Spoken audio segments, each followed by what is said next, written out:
Hello, sleepy friends. We're here with a new video. Today we embark on a journey to the mysterious cave paintings of the Stone Age.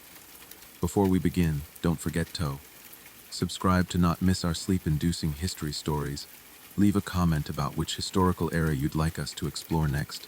Give us a like if you enjoy relaxing with history. Now close your eyes if you'd like, and imagine standing at the mouth of a cave, tens of thousands of years ago. The air is cool, carrying the scent of damp stone and distant rain. Somewhere inside, flickering torchlight dances against the walls, casting long shadows that twist and sway like silent dancers. And there, in that quiet, sacred darkness, human hands much like yours are about to create the world's first masterpieces. Tonight we explore, how did our ancestors make art without any modern tools? No paints, no brushes, just raw earth and endless imagination. Let's begin our journey. Picture this: a small group of early humans, perhaps sitting around a fire after a long day of hunting and gathering. The flames crackle softly, warming their hands as the night stretches endlessly around them. One of them, maybe a child, idly drags a charred stick across a flat rock, leaving behind a dark smudge. Another picks up a piece of red ochre, rubbing it between their fingers, watching the dust stain their skin. It's a moment of play, of curiosity, but also something more. Somewhere in that quiet act, something shifts. For the first time, instead of just surviving, humans begin to express. But how? The first colors came from the earth itself. Red ochre, rich and earthy, dug from clay deposits. Black charcoal, left behind by last night's fire. White chalk, scraped from crumbling stone. These were the first paints, ground into powder between rocks, mixed with water, or perhaps animal fat to make them stick.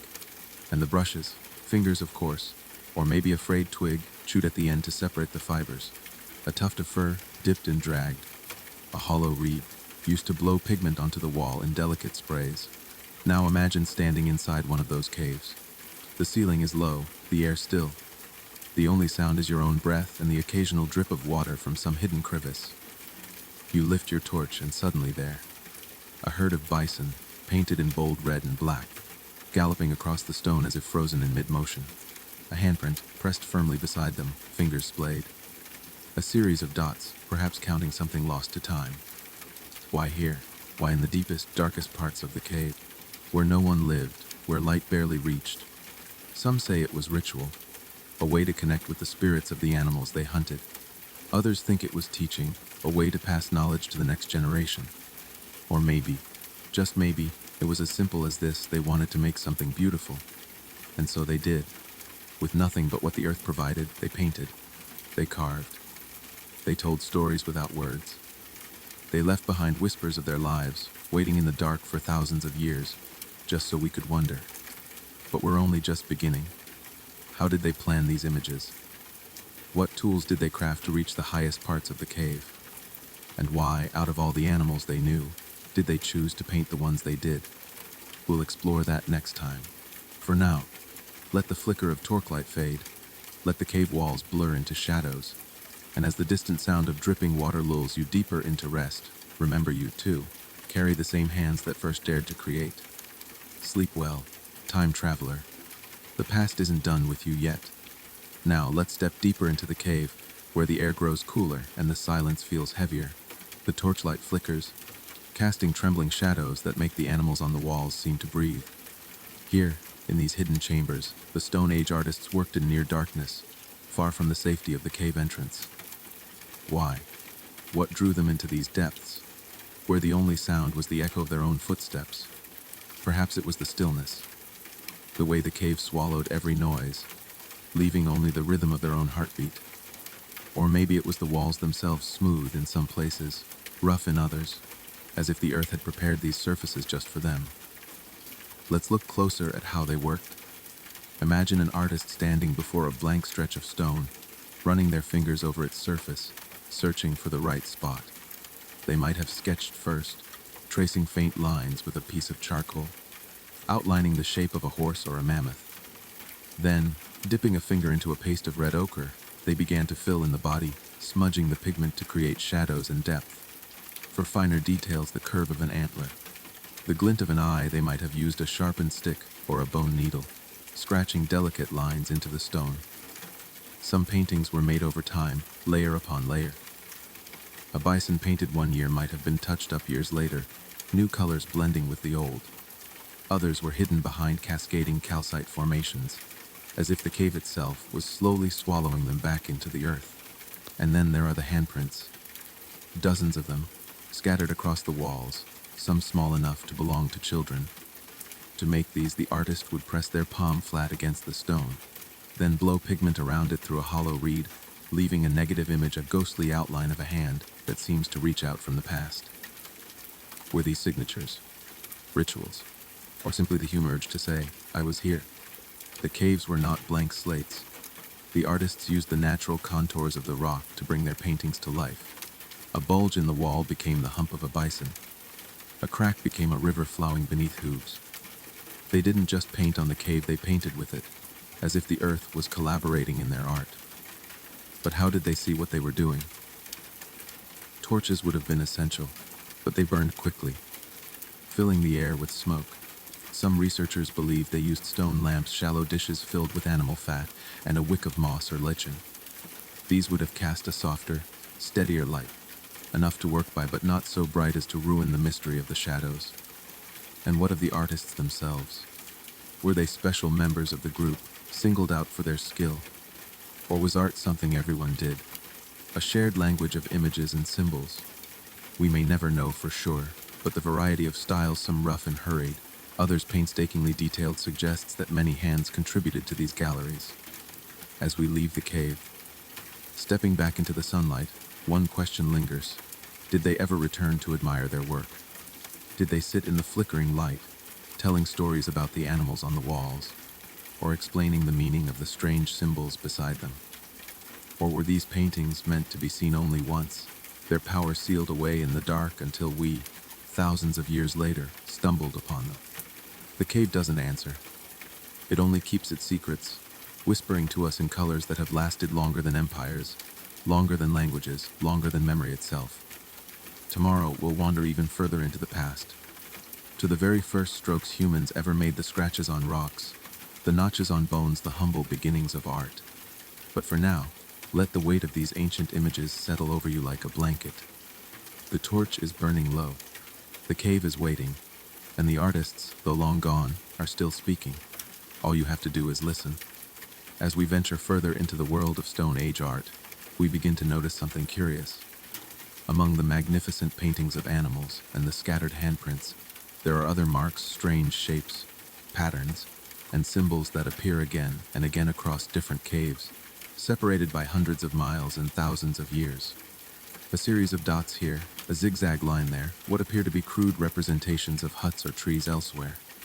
These are not random scratches, but something far more intriguing, perhaps humanity's first attempts at symbolic communication. Let's examine these mysterious markings closely. In the cave of El Castillo in Spain, we find rows of red dots that seem to follow the contours of the cave walls. At Lascaux in France, there are strange geometric signs resembling grids and ladders. In other caves, we find what researchers have called tectiforms, shapes that look like rudimentary houses or enclosures. What could they mean? Some archaeologists believe these symbols represent early forms of record keeping, perhaps tracking lunar cycles, hunting tallies, or even mapping territories. Others suggest they held ritual significance, marking sacred spaces or telling creation stories. The most fascinating aspect is how similar many of these symbols appear across vast distances. The same basic shaped dots, lines, triangles, and circles appear in caves hundreds of kilometers apart. This suggests these symbols weren't just personal doodles, but part of a shared visual language that persisted for millennia. Imagine that for 20,000 years, across the entire European continent, humans were using the same basic set of symbols to communicate ideas we can only guess at today. Now, let's consider how these symbols were made. Unlike the animal paintings that often used multiple colors and techniques, these symbols tend to be simpler in execution. Many are made with single finger strokes in soft clay or quick applications of pigment. Some appear in hard-to-reach places, high on cave ceilings or deep in narrow passages, suggesting their placement was as important as their form. One particularly interesting theory suggests that these symbols might represent an early form of proto-writing. While not a true writing system like we'd recognize today, They may have served as mnemonic devices, memory aids, that helped preserve and transmit important information across generations. A series of dots might represent a journey, a zigzag could symbolize a river, and a circle with lines radiating outward might indicate a significant location. The most remarkable thing about these symbols is their persistence. The same basic shapes appear in caves dated to 40,000 years ago and continue appearing right up to the end of the Ice Age. That's an artistic tradition lasting over 20,000 years, longer than all of recorded history. To put that in perspective, the Egyptian pyramids are about 400-500 years old. The Roman Empire lasted about 1,500 years. These symbols endured through climate changes, human migrations, and countless generations. As we look at these ancient markings today, we're struck by how familiar they feel. The human hand that drew a wavy line to represent water 30,000 years ago was not so different from our own. The mind that arranged dots in a meaningful pattern was wrestling with the same fundamental human need to make sense of the world, to leave a mark, to say, I was here, and this is important. In our next exploration, we'll examine perhaps the most personal of all Stone Age art, the handprints and finger flutings that cover cave walls across the world. These intimate traces of individual humans reach across the millennia to remind us that while cultures change, the human desire to create and communicate remains constant.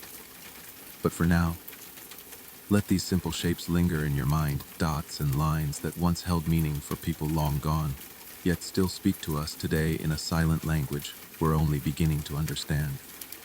Among all the remarkable artworks left behind by our Stone Age ancestors, perhaps nothing feels more intimate, more hauntingly personal, than the hundreds of handprints found in caves across the world.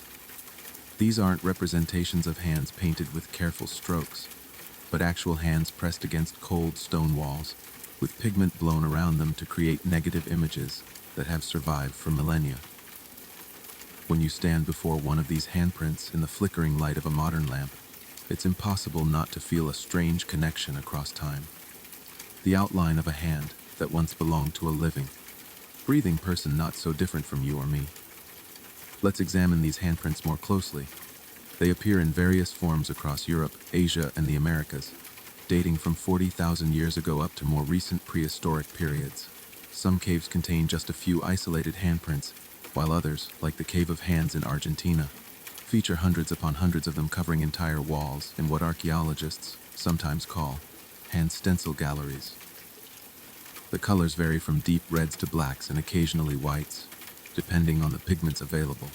The sizes range from small child-sized hands to large adult hands, though interestingly, the majority appear to be left hands, suggesting most artists held the blowing tube in their right hand.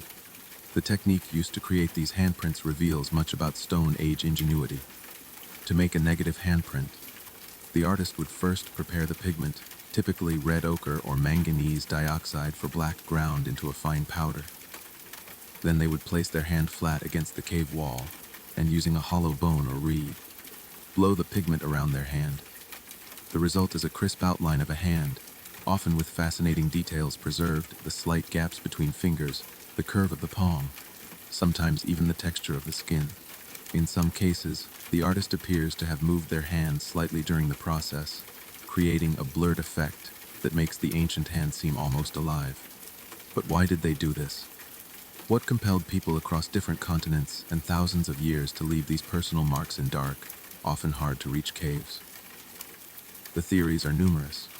Some researchers suggest the handprints were part of initiation rituals, perhaps marking the transition from childhood to adulthood. Others propose they were signatures of sorts, a way for individuals to say, I was here.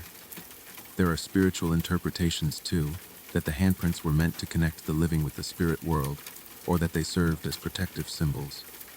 Some caves show sequences of handprints that seem to tell stories, with hands positioned in particular arrangements that might represent hunting scenes or family groups. The children's handprints are particularly poignant. In several caves, we find small handprints positioned high on walls, suggesting the children were lifted up to participate in whatever ritual or tradition this represented. At El Castillo Cave in Spain, one small handprint dates back at least 37,000 years, making it one of the earliest known examples of a child's involvement in prehistoric art. Were these children learning sacred traditions, simply playing alongside their parents? Or were their small hands part of some ceremony we can scarcely imagine today? Beyond handprints, there are other fascinating personal marks in caves, what archaeologists call finger flutings. These are lines and patterns made by fingers, dragged through the soft clay that coats some cave walls. In places like Rouffignac Cave in France, these finger markings cover vast areas, creating swirling designs, meandering lines, and sometimes even crude representations of animals.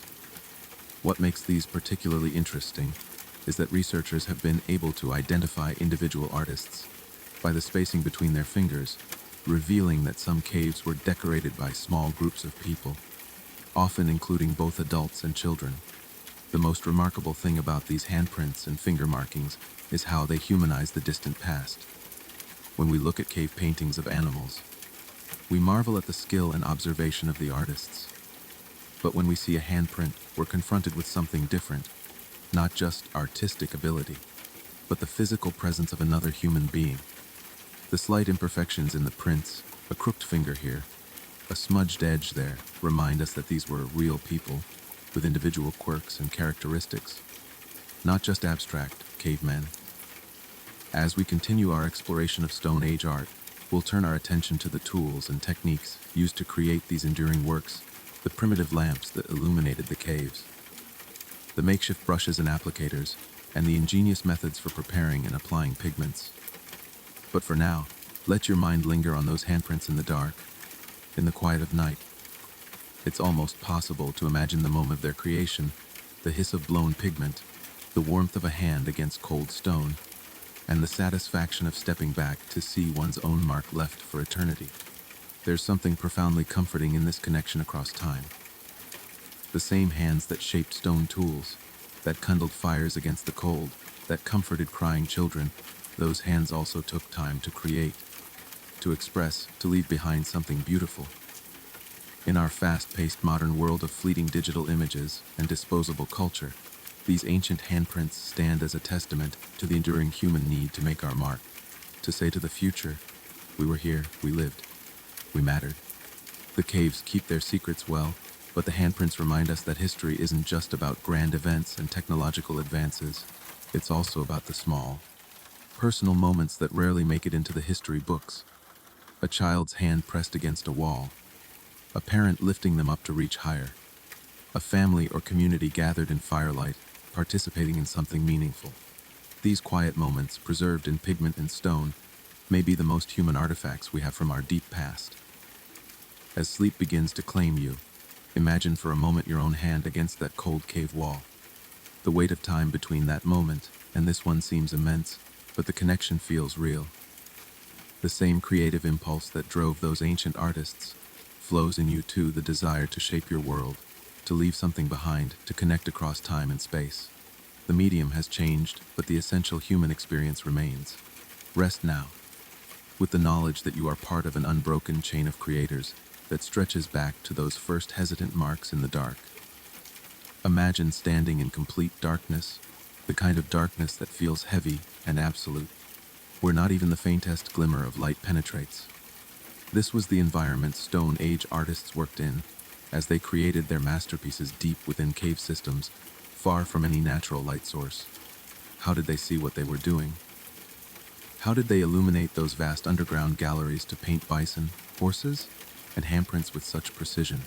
The answer lies in one of humanity's earliest and most transformative inventions, artificial light. The lamps used by cave artists were deceptively simple, yet remarkably effective. Archaeologists have found numerous examples of these ancient light sources in caves across Europe.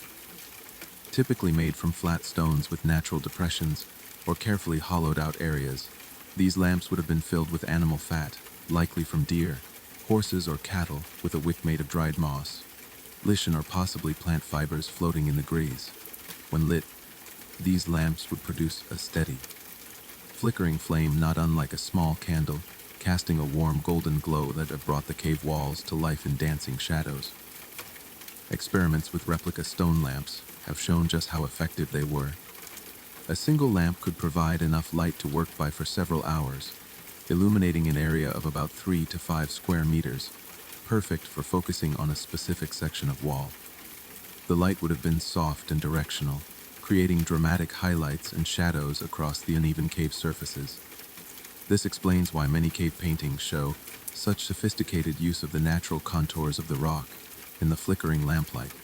The bumps and depressions of the cave walls would have looked remarkably like the muscular forms of animals.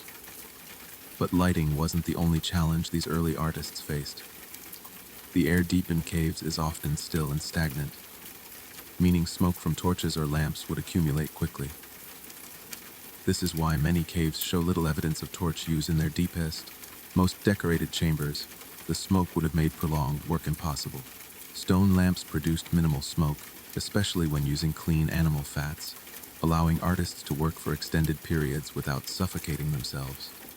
Some caves even show evidence of ventilation systems, natural chimneys or fissures that may have been enhanced to draw smoke upward and away from working areas. The quality of light would have dramatically affected how the artists experienced their own work. Unlike modern electric lights that provide even illumination, the flickering lamplight would have made the paintings appear to move. A bison painted on an undulating wall surface might seem to breathe as the light shifted. Shadows would lengthen and contract, giving the impression of life to static images. This dynamic quality helps explain why many cave paintings focus so intently on capturing the essence of movement rather than photorealistic detail. The artists were creating works meant to be seen in living, changing light. Beyond practical lighting, these lamps likely held ritual significance as well. In several caves, archaeologists have found concentrations of lamps in specific areas, often near particularly impressive paintings or in chambers that seem to have been used for gatherings. The act of lighting the lamps may have been part of ceremonial preparations, with the bringing of light into darkness, symbolizing knowledge, revelation, or spiritual awakening. Some researchers suggest that the journey into the cave with limited light sources mirrored shamanic journeys into the spirit world, the gradual progression from light to darkness, and back again, representing a symbolic death and rebirth. The materials used in these lamps tell us much about Stone Age life. The animal fats were likely rendered from bone marrow, a valuable food source that was sacrificed to make art possible. This tells us how important these artistic endeavors must have been to these communities. Wicks made from mosses and lichens show intimate knowledge of local flora and their properties. The stone bases were often carefully selected for their ability to hold heat without cracking, a practical consideration born of long experience. Interestingly, the placement of lamps in caves suggests sophisticated understanding of light and space. In Lascaux Cave, for example, soot marks on walls indicate where lamps were placed to best illuminate specific paintings. Some areas show evidence of multiple lamps being used simultaneously, possibly to provide better lighting for detailed work or to allow several people to work together. Other spots show repeated lamp placements over long periods, suggesting traditional working positions passed down through generations of artists. As we imagine these ancient artists at work, it's worth considering the sensory experience beyond just vision. The smell of burning animal fat would have been strong or warm, grazy scent mixing with the mineral dampness of the cave. The sound of dripping water and occasional echoes would have created an eerie soundscape. The feel of cool, slightly moist cave walls under the artists' fingers as they traced outlines or applied pigments. All these elements combined to create an immersive artistic environment, unlike anything we experience today. The transition from natural light to artificial light marked a crucial turning point in human cultural development. With the ability to illuminate darkness, humans could extend their activities beyond daylight hours, could explore and decorate spaces never touched by sun, could literally bring light to places that had never known it. This was as revolutionary as the development of art itself, both representing humanity's growing ability to shape our environment to our needs and desires, rather than simply adapting to what nature provided. As we conclude this exploration of Stone Age lighting, picture the scene deep underground, surrounded by utter blackness. A small pool of golden light moves slowly along a cave wall. Within that fragile circle of illumination, an artist's hands work carefully, tracing the outline of a mammoth that will survive for millennia. Outside, the world goes about its business, animals graze, rivers flow, seasons change. but here in this timeless space. Human creativity burns bright against the darkness, a spark of imagination that would eventually light the whole world. The lamps may have been simple, but what they enabled was extraordinary. They allowed humans to conquer darkness, both literally and metaphorically. They made possible the preservation of ideas and images across generations. They transformed caves from mere shelters into sacred galleries, classrooms, and perhaps even theaters where stories came alive in flickering light. Most importantly, they represent that quintessentially human quality, the refusal to accept limitations, the constant drive to push beyond boundaries. Whether those boundaries are physical, temporal, or creative. Next time you switch on a light with effortless ease, take a moment to remember those first brave illuminations in the deep caves of our ancestors. That simple act of bringing light to darkness was the beginning of so much of art, of culture, of all the accumulated knowledge that would follow. The glow from those stone lamps may have been small, but it lit the way to everything that came after. As sleep draws near, let your mind wander through those ancient caves, following the faint glow of prehistoric lamps. See how the light catches on painted hooves and horns, how shadows dance across handprints left centuries ago. And remember, every light that guides us today, from smartphone screens to stadium floodlights, owes its existence to those first determined flames in the dark. The modern world may be brightly lit, but we're still following the same basic impulse that drove those Stone Age artists, the desire to see, to understand, and to create, no matter how dark the night. Deep in the caves of Lascaux, Altamira, and Chauvet, the vibrant colors leap from the walls with an intensity that defies time. Rich reds, deep blacks, warm ochres, and creamy whites form a palette that has remained astonishingly fresh after tens of thousands of years. Where did these early artists find their colors? How did they transform raw earth into pigments that could withstand the passage of millennia? The answer lies in the very ground beneath their feet, in the iron-rich clays, the charcoal from their fires, the minerals that formed overruns in the darkness of the earth. The primary colors of Paleolithic art came from three main sources: red and yellow ochre from iron oxides, black from charcoal or manganese dioxide, and white from chalk or kaolin clay. Each pigment told a story of its own, revealing the intimate knowledge these ancient people had of their environment. The red ochre, that most prevalent of cave art colors, came from hematite, an iron oxide mineral that forms in specific geological conditions. Finding good quality hematite required knowledge of where it formed, how to recognize its richest deposits, and how to extract it from surrounding rock. Some ochre sources were so valued that they were traded over astonishing distances. Evidence shows that certain caves contain ochre that came from sources hundreds of kilometers away. Preparing these pigments was a process that blended art with alchemy. The raw minerals would be carefully ground between stones, creating finer and finer powders. Experiments show that Stone Age artists understood that the finer the grind, the more vibrant the color would appear on the cave walls. Some pigments show evidence of being heated before use, a process called calcination that changes the chemical structure of the iron oxides, shifting yellow ochre to red and intensifying its hue. This reveals an early understanding of basic chemistry, of how materials transform under different conditions. But raw pigment powder alone wouldn't adhere to cave walls. The artists needed binder substances to turn the dry powders into paintable pastes. Analysis of cave painting shows they used a variety of organic binders, including animal fats, bone marrow, plant juices, and even saliva. Each binder would have given the paint different qualities, fats creating a more durable but glossy finish, plant juices allowing for thinner washes of color, saliva providing quick drying properties for detailed work. Some paintings show evidence of multiple binding agents being used in different layers, suggesting sophisticated experimentation with techniques and effects. The tools used to apply these paints were as varied as the pigments themselves. While we might imagine primitive versions of modern brushes, the reality was far more inventive. Artists used whatever worked: frayed twigs chewed at one end to create bristle-like tips, bundles of animal hair tied to sticks, pieces of fur for dabbing on color, even their own fingers for broad strokes. For fine lines, they might have used sharpened bones or sticks as primitive pens. Some caves show evidence of what appear to be early airbrushing techniques, pigments blown through hollow bones, or reeds to create soft gradients and delicate shading. The color choices weren't random, but followed patterns that reveal an artistic sensibility surprisingly similar to our own. Red ochre dominates many caves, possibly because of its association with blood and life force. Black, often made from charcoal, provided strong outlines and dramatic contrast. White chalk highlights created points of emphasis and reflected the flickering lamplight beautifully.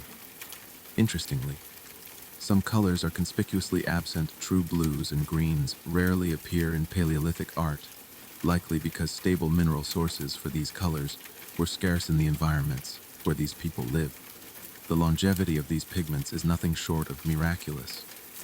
Modern conservators struggle to understand how these ancient paints have remained so vibrant, while contemporary art materials fade over mere decades. Part of the secret lies in the mineral nature of the pigments, inorganic compounds that don't break down like organic dyes. But the cave environment itself played a crucial role: the constant temperature and humidity, the absence of ultraviolet light, the protective layers of calcite that slowly formed over some paintings, all helped preserve these artworks in a way no museum could replicate today. Perhaps most fascinating is how these ancient artists used the natural colors of the cave walls as part of their compositions. Rather than covering entire surfaces with paint, they often worked with the stone, allowing its natural hues and textures to form parts of their images. A brownish patch in the rock might become a bison's shoulder, a gray streak could transform into a horse's mane. This harmony between natural formation and human creativity gives cave art its extraordinary vitality, the sense that the animals are emerging from the stone itself, rather than being imposed upon it. The process of gathering and preparing pigments was likely a communal activity, passed down through generations. Children would have learned how to identify good ochre sources, how to grind it properly, which binders worked best in different situations. Some researchers suggest that certain caves may have served as teaching spaces where knowledge about pigments and techniques was shared. The continuity of styles across vast stretches of time suggests an unbroken tradition of artistic knowledge transmission that lasted for thousands of years, arguably the most enduring artistic tradition in human history. As we look at these ancient colors today, preserved in their subterranean galleries, we're witnessing more than just prehistoric art. We're seeing the birth of human symbolic expression, the moment when our ancestors began to transform the raw materials of the earth into something transcendent. The red ochre handprints, the black charcoal outlines, the white chalk highlights, these were the first steps in a creative journey that would eventually lead to the Sistine Chapel, to Van Gogh's sunflowers, to all the art that fills our museums and galleries today. Yet, for all our modern technology and synthetic pigments, there's something humbling about these ancient colors.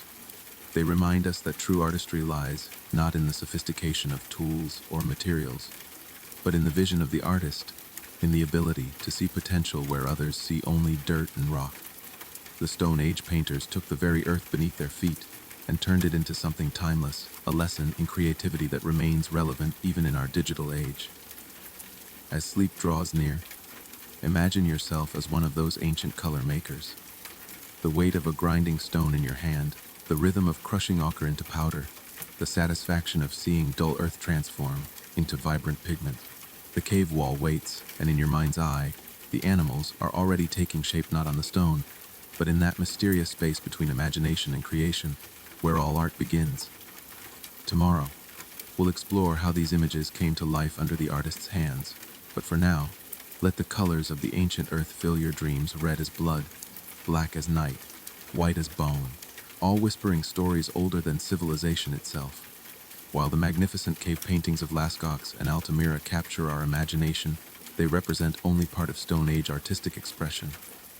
Beyond the deep caves, our ancestors created art on surfaces far more fragile and transient, art that has largely vanished with time. These forgotten canvases reveal an artistic tradition that was not confined to sacred underground spaces, but flourished in everyday life, under open skies, using materials that returned to the earth long ago. Imagine walking through a Stone Age encampment 30,000 years ago.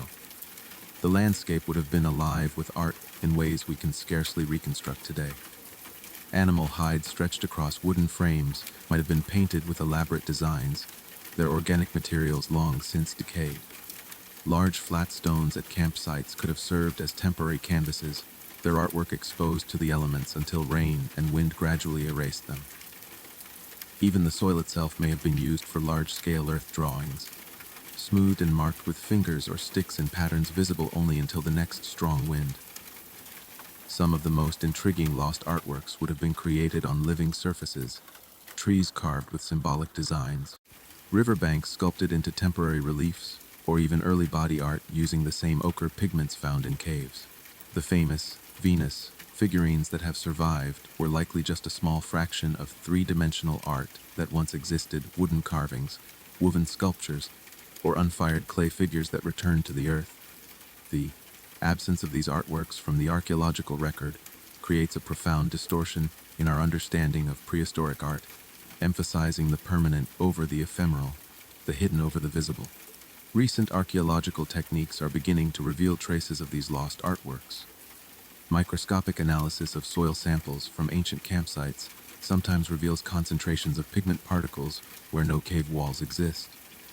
At the famous site of Dolní v Stanis in the Czech Republic, researchers found evidence of pigment processing areas near hearths, suggesting art was created in living spaces, not just remote caves.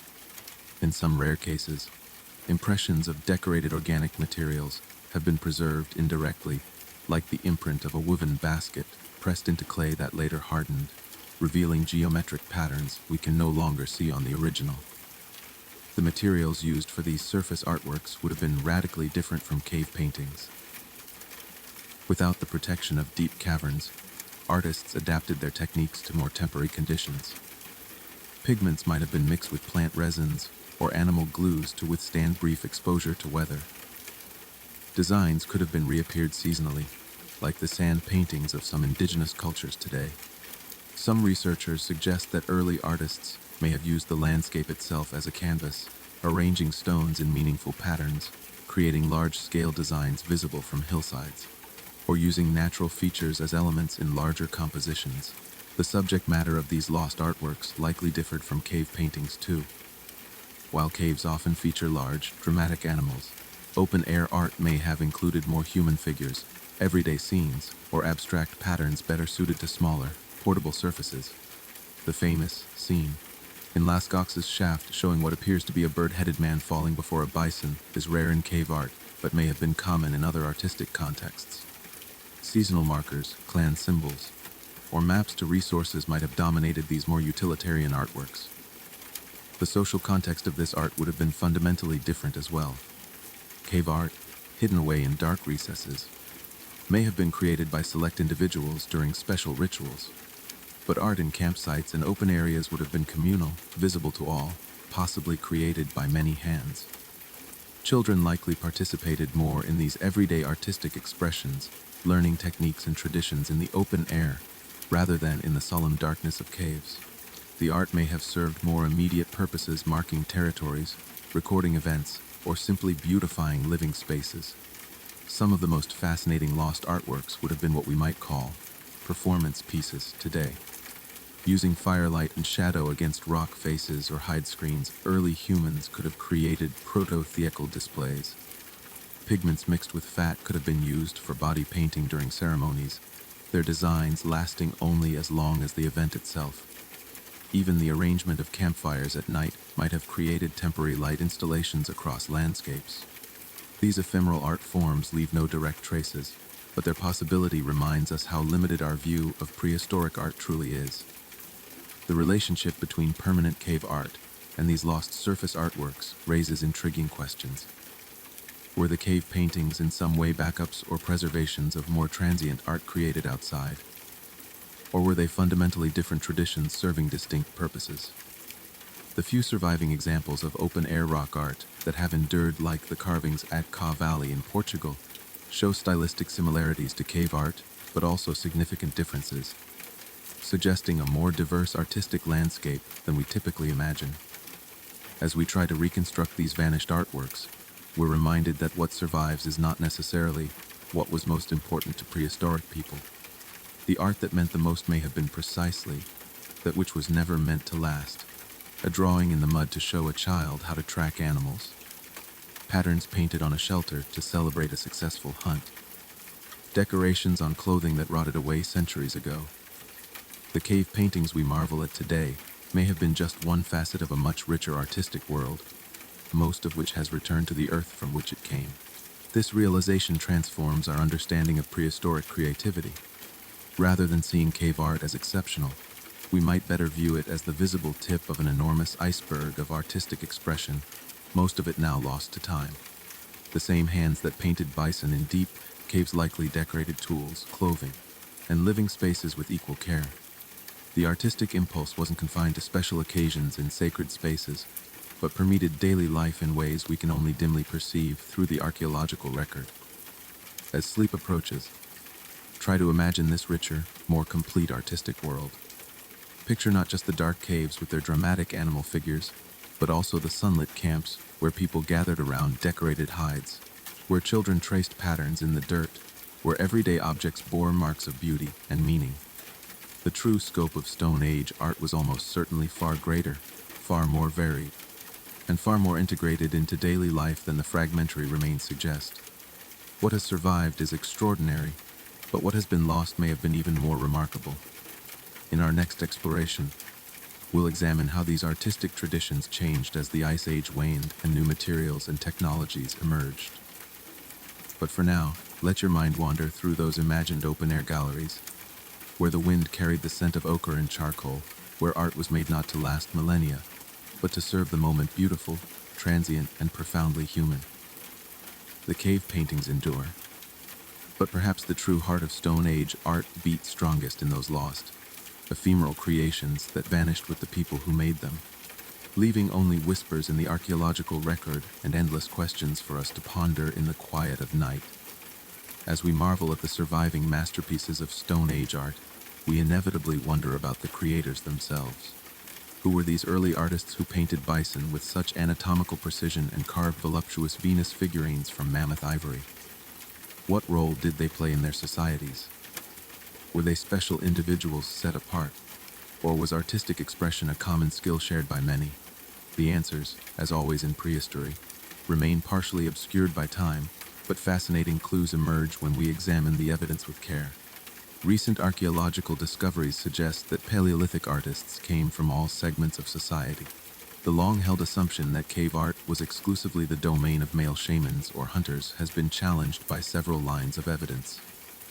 At Pech-Merle Cave in France, a famous panel of spotted horses bears handprints nearby analysis of finger-length ratios, so which differ statistically between sexes, indicates these prints likely belonged to young women. Similarly, in El Castillo Cave, several hand stencils appear have been made by adolescents, suggesting art creation wasn't restricted to elders or ritual specialists. The physical evidence of artistic work reveals much about these creators. At some sites, we find areas where pigments were prepared, grinding stones worn smooth from crushing ochre, mixing palettes with residual color stains.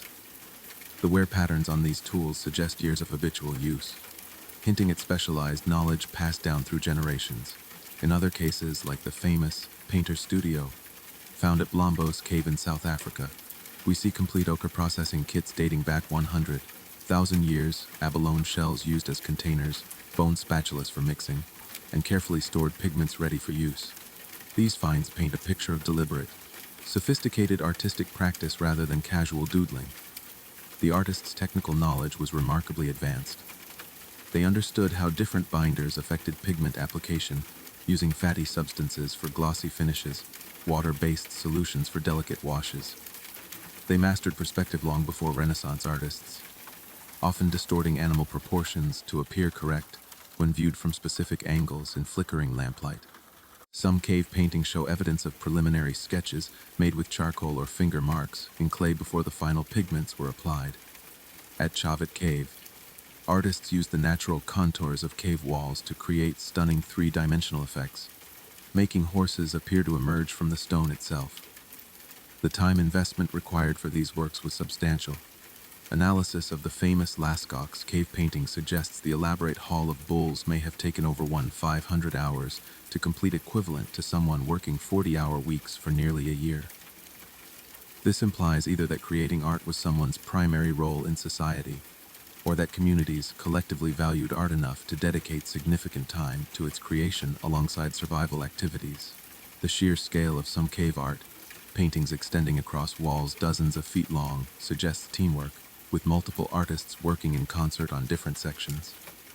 Interestingly, the archaeological record shows little evidence of practice pieces or beginners' attempts. Either these were created on perishable materials now lost, or artistic training occurred elsewhere before artists worked on permanent cave walls. Some researchers suggest that finger flutings, lines drawn in soft cave clay, may represent early sketchbooks, where techniques were tried before committing to pigment. The consistent high quality across millennia also suggests rigorous training methods, perhaps apprentices learning from masters over years of careful instruction. The artist's intimate knowledge of their subjects speaks volumes. Animal depictions show seasonal details like winter coats or mating behaviors, indicating careful observation across the yearly cycle. Some paintings include rarely seen anatomical features, the cloven hooves of charging basins splayed in motion, the cranial protuberance of male deer during rutting season. This goes far beyond casual hunting knowledge, suggesting artists may have had special roles as observers and recorders of natural phenomena. The psychological profile we can reconstruct reveals fascinating insights. These artists possessed extraordinary visual memory, able to recall and accurately depict complex animal forms without modern reference aids. They demonstrated patience to work for hours in cold, dark caves. They showed creativity in solving technical problems, like reaching high ceilings. Some used scaffolding or climbed on others' shoulders and making paints adhere to damp walls. Most remarkably, they thought beyond immediate needs, creating art meant to last, to communicate across generations, to transcend their mortal lifespans. As we try to understand these ancient creators, we must resist projecting modern artistic stereotypes onto them.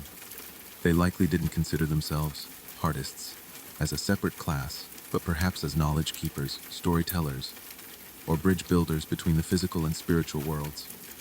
Their art served purposes beyond decoration as teaching tools, ritual objects, perhaps even early forms of record keeping. The very act of creation may have held as much significance as the finished product in ways we can barely comprehend today.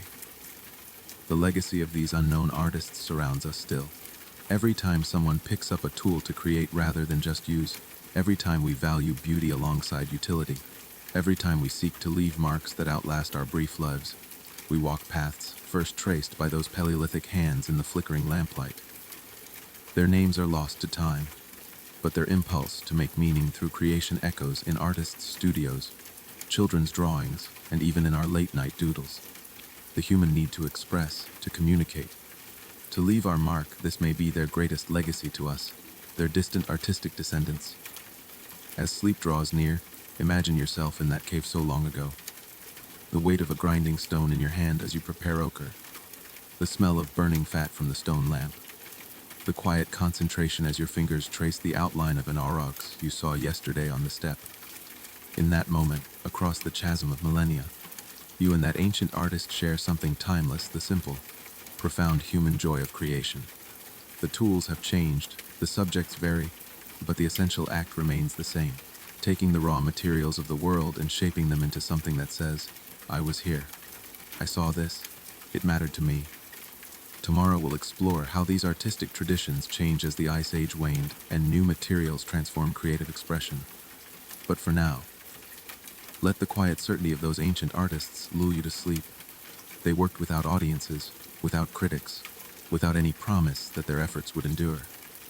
And yet they created, because creating is what humans do. In the dark of night, that truth remains as bright as any torch in any ancient cave.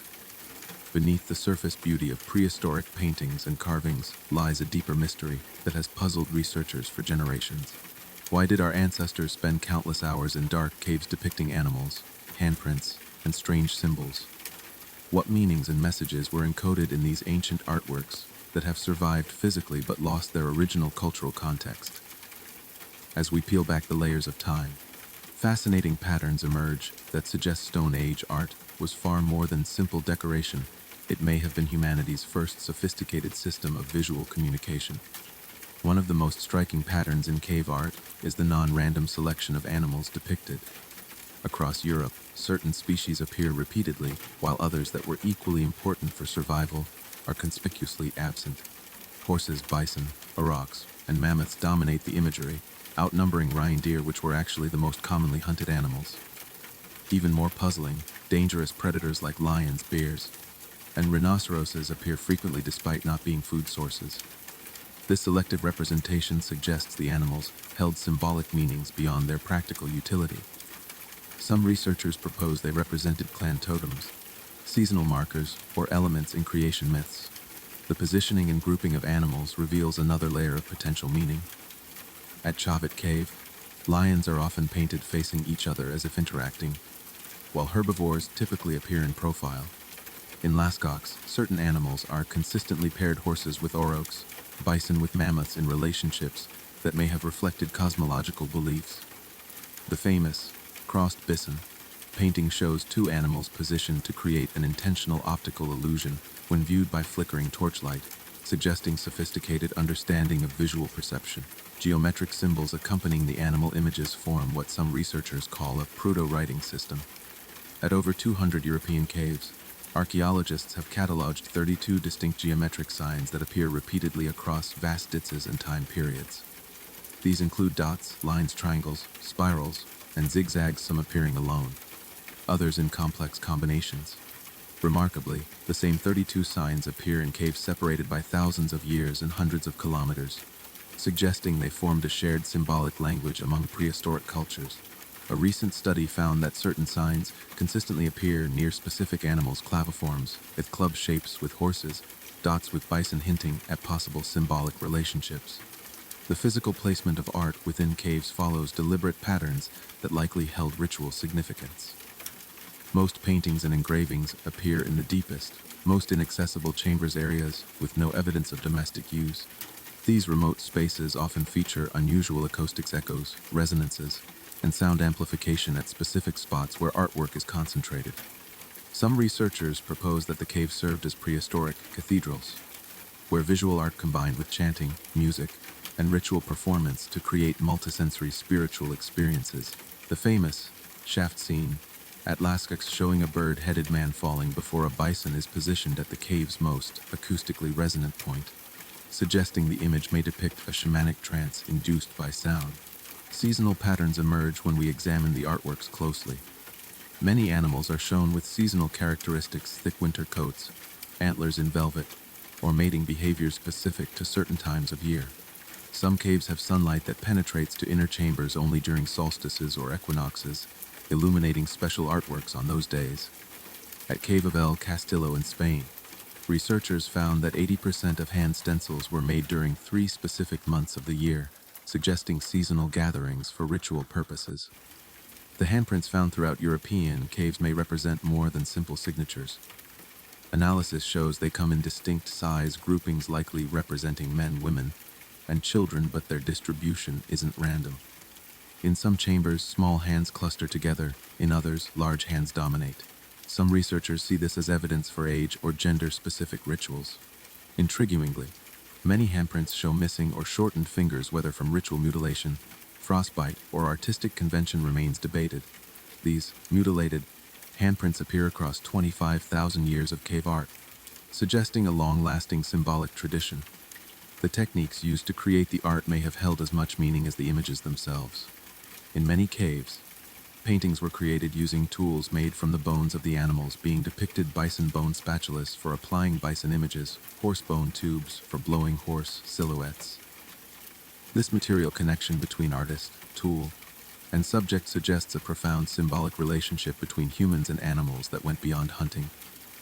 Some caves show evidence of retouching, images being repainted or modified over generations, as if maintaining a living tradition rather than creating static artwork. Color choices appear symbolic rather than purely representational. Animals are often painted in non-naturalistic hues: red horses, black mammoths, polychrome bison. Ochre pigments were sometimes mined from distant sources despite local availability, suggesting the origin of materials held significance. In some caves, colors change systematically as one moves deeper underground, from red near entrances to black in middle chambers to white in the deepest recesses, possibly representing a symbolic journey. As we try to decipher these ancient visual codes, we must resist imposing modern interpretations. The meanings were likely multi-layered practical hunting magic coexisting with spiritual beliefs, astronomical observations blending with creation myths, personal expressions combining with communal traditions. What's clear is that these early artists were doing far more than decorating. They were encoding complex information, beliefs, and worldviews into visual forms that could transcend generations. The legacy of this prehistoric visual language may be more present than we realize. Some researchers trace connections between cave art symbols and later writing systems, noting similarities between Paleolithic signs and early Sumerian pictographs or Celtic Oham script. Even if no direct lineage exists, the human impulse to communicate through standardized visual symbols clearly has ancient roots. When we use emojis today, simple pictorial representations conveying complex meanings, were arguably continuing a tradition that began in those dark caves tens of thousands of years ago. As sleep approaches, let your mind wander through those ancient galleries not as a tourist admiring art, but as a participant in a lost system of meaning. Imagine knowing instinctively what each symbol represented, how the animals related to your clan's stories, what rituals were performed in those echoing chambers. The images come alive differently when seen through prehistoric eyes, not as static artwork, but as living communication, rich with significance we can glimpse but never fully recover. The caves keep their secrets well, but in the quiet of night, if you listen closely, you might almost hear the whispers of meaning that once filled those stony halls. Tomorrow we'll explore how these artistic traditions transformed as the Ice Age ended and new materials changed human expression. But for now, let the mysterious symbols and solemn animal gaze lure you into dreams where ancient meanings become momentarily clear, only to fade like ochre pigment in morning light, leaving just the faintest impression of understanding. Beneath the static images preserved on cave walls lies a forgotten dimension of Stone Age art, the dynamic, ever-changing displays that transformed these underground spaces into prehistoric multimedia theaters. Modern visitors viewing cave paintings under electric lights see only frozen moments, but for their creators, these artworks existed in constant dialogue with their environment, animated by flickering torchlight, amplified by natural acoustics, and periodically renewed through ceremonial repainting.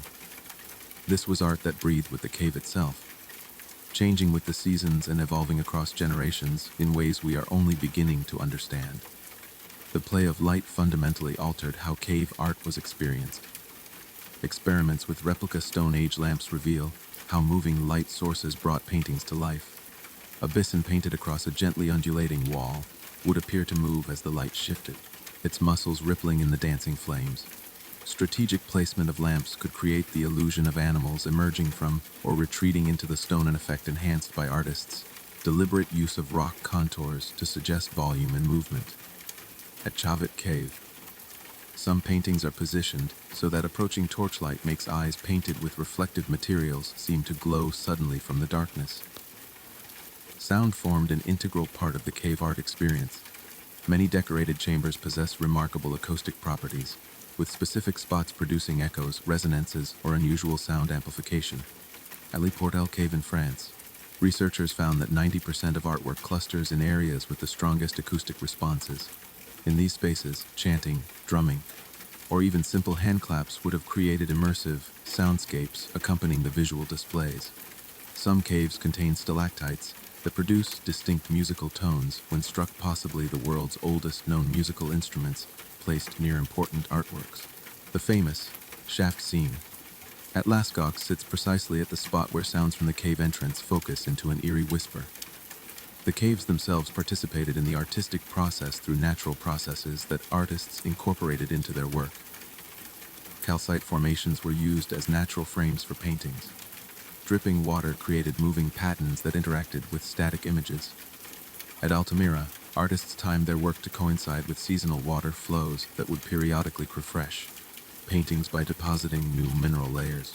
Some caves show evidence of artworks being deliberately positioned where morning sunlight penetrated at solstices, creating annual illumination events similar to modern-day light shows in cathedrals. The artworks changed over time through both natural processes and human intervention. Many caves show evidence of periodic repainting, images being refreshed or modified after years or decades. At Lascaux, some paintings have up to 6 layers of pigment applied over centuries. This suggests the act of renewing art held as much significance as creating it originally, perhaps part of seasonal rituals or generational knowledge transfer. In other cases, new images were painted overlapping older ones in deliberate sequences that may have told unfolding stories or recorded changing clan relationships. Some of the most fascinating dynamic elements involved viewer participation. Footprints preserved in clay floors show where observers stood to view paintings from optimal angles. At Marsula's cave, researchers found that the only spot from which all paintings in a chamber are visible coincides with a natural seat in the rock formation, suggesting a designated viewer's position.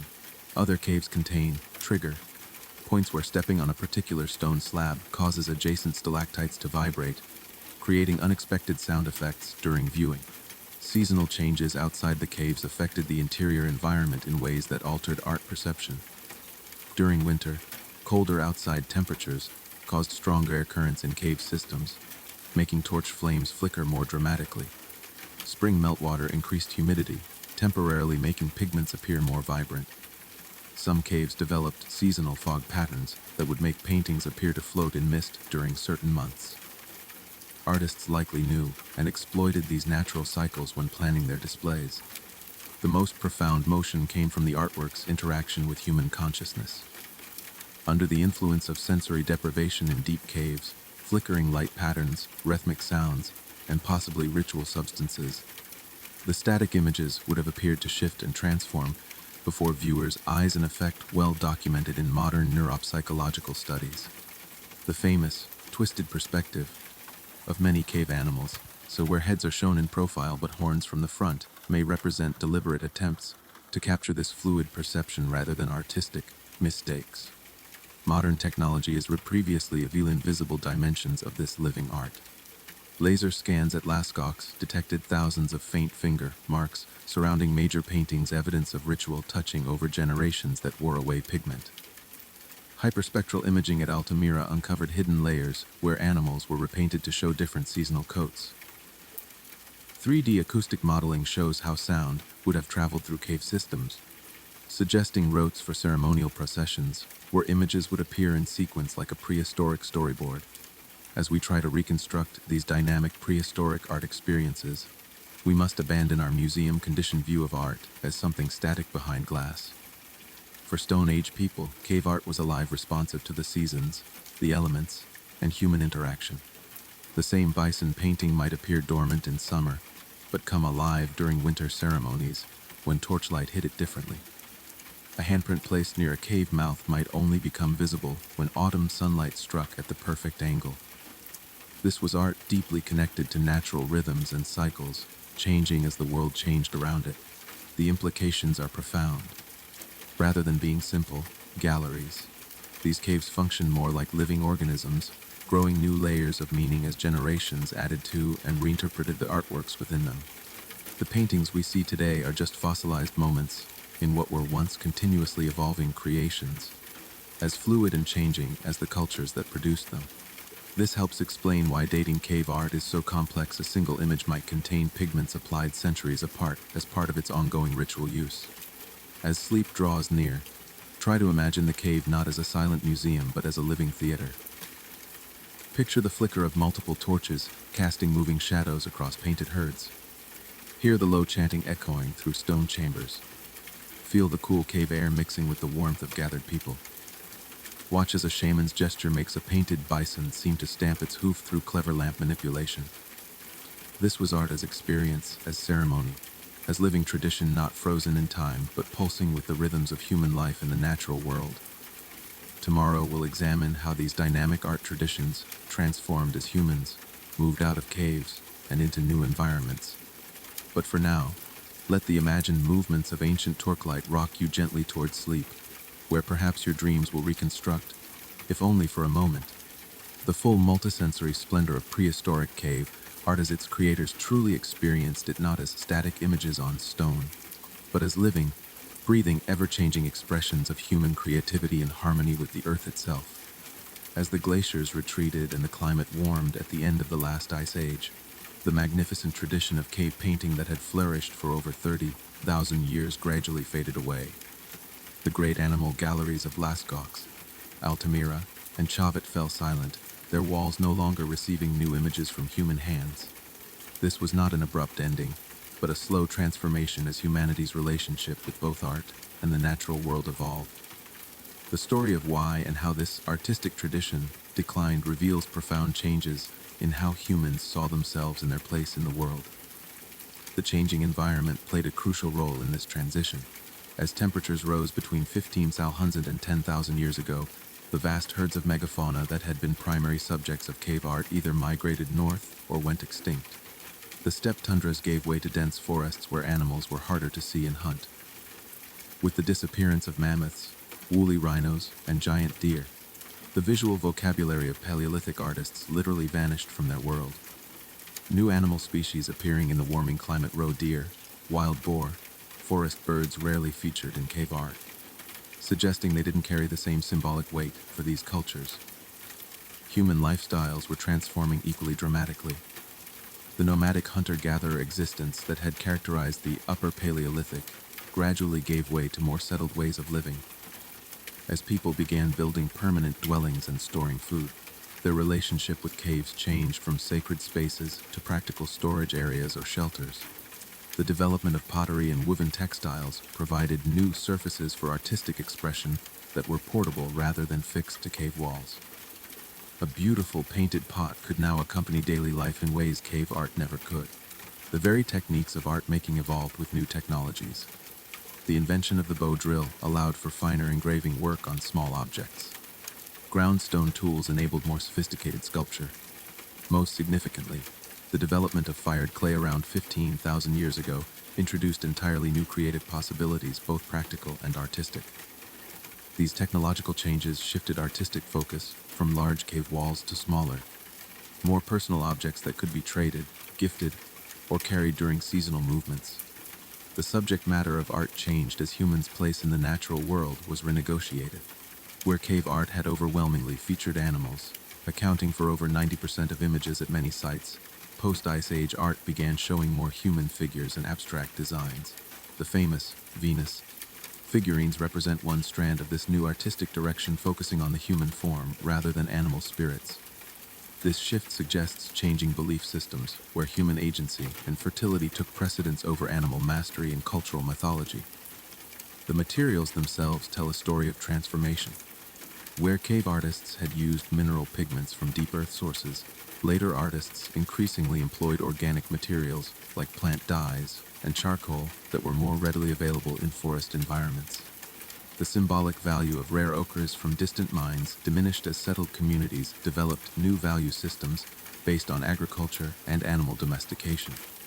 The very act of traveling deep underground to create art may have lost its ritual significance as human activities became more focused on cultivated landscapes. Some of the last cave art created during this transitional period shows fascinating hybrid styles. At the Spanish cave of La Pileta, paintings from around 10,000 years ago mixed traditional Paleolithic animals with schematic human figures in a radically different style. In Italian caves like Adora, elaborate scenes show humans dancing around bound figures, complex narrative art unlike anything from the peak of cave painting traditions. These late works seem to straddle two worlds, honoring ancient traditions while experimenting with new forms of expression. The caves themselves changed with the climate. Rising water tables flooded many lower chambers where art had been created. Increased humidity in others caused limestone to dissolve and reform, sometimes preserving art under translucent calcite sheets, other times eroding it completely. The famous breathing caves that had once maintained perfect conditions for preservation began exhaling more moisture as external temperatures rose, accelerating the deterioration of pigments. Ironically, some of the best preserved cave art survives precisely because these spaces became inhospitable to humans. Their entrances collapsed or were sealed by rockfalls, creating time capsules untouched for millennia. The legacy of cave art didn't disappear, it transformed. The same artistic impulses found new outlets in decorated tools, pottery, and eventually metalwork. The symbolic vocabulary of dots, lines, and handprints persisted in Neolithic rock art and early pottery designs.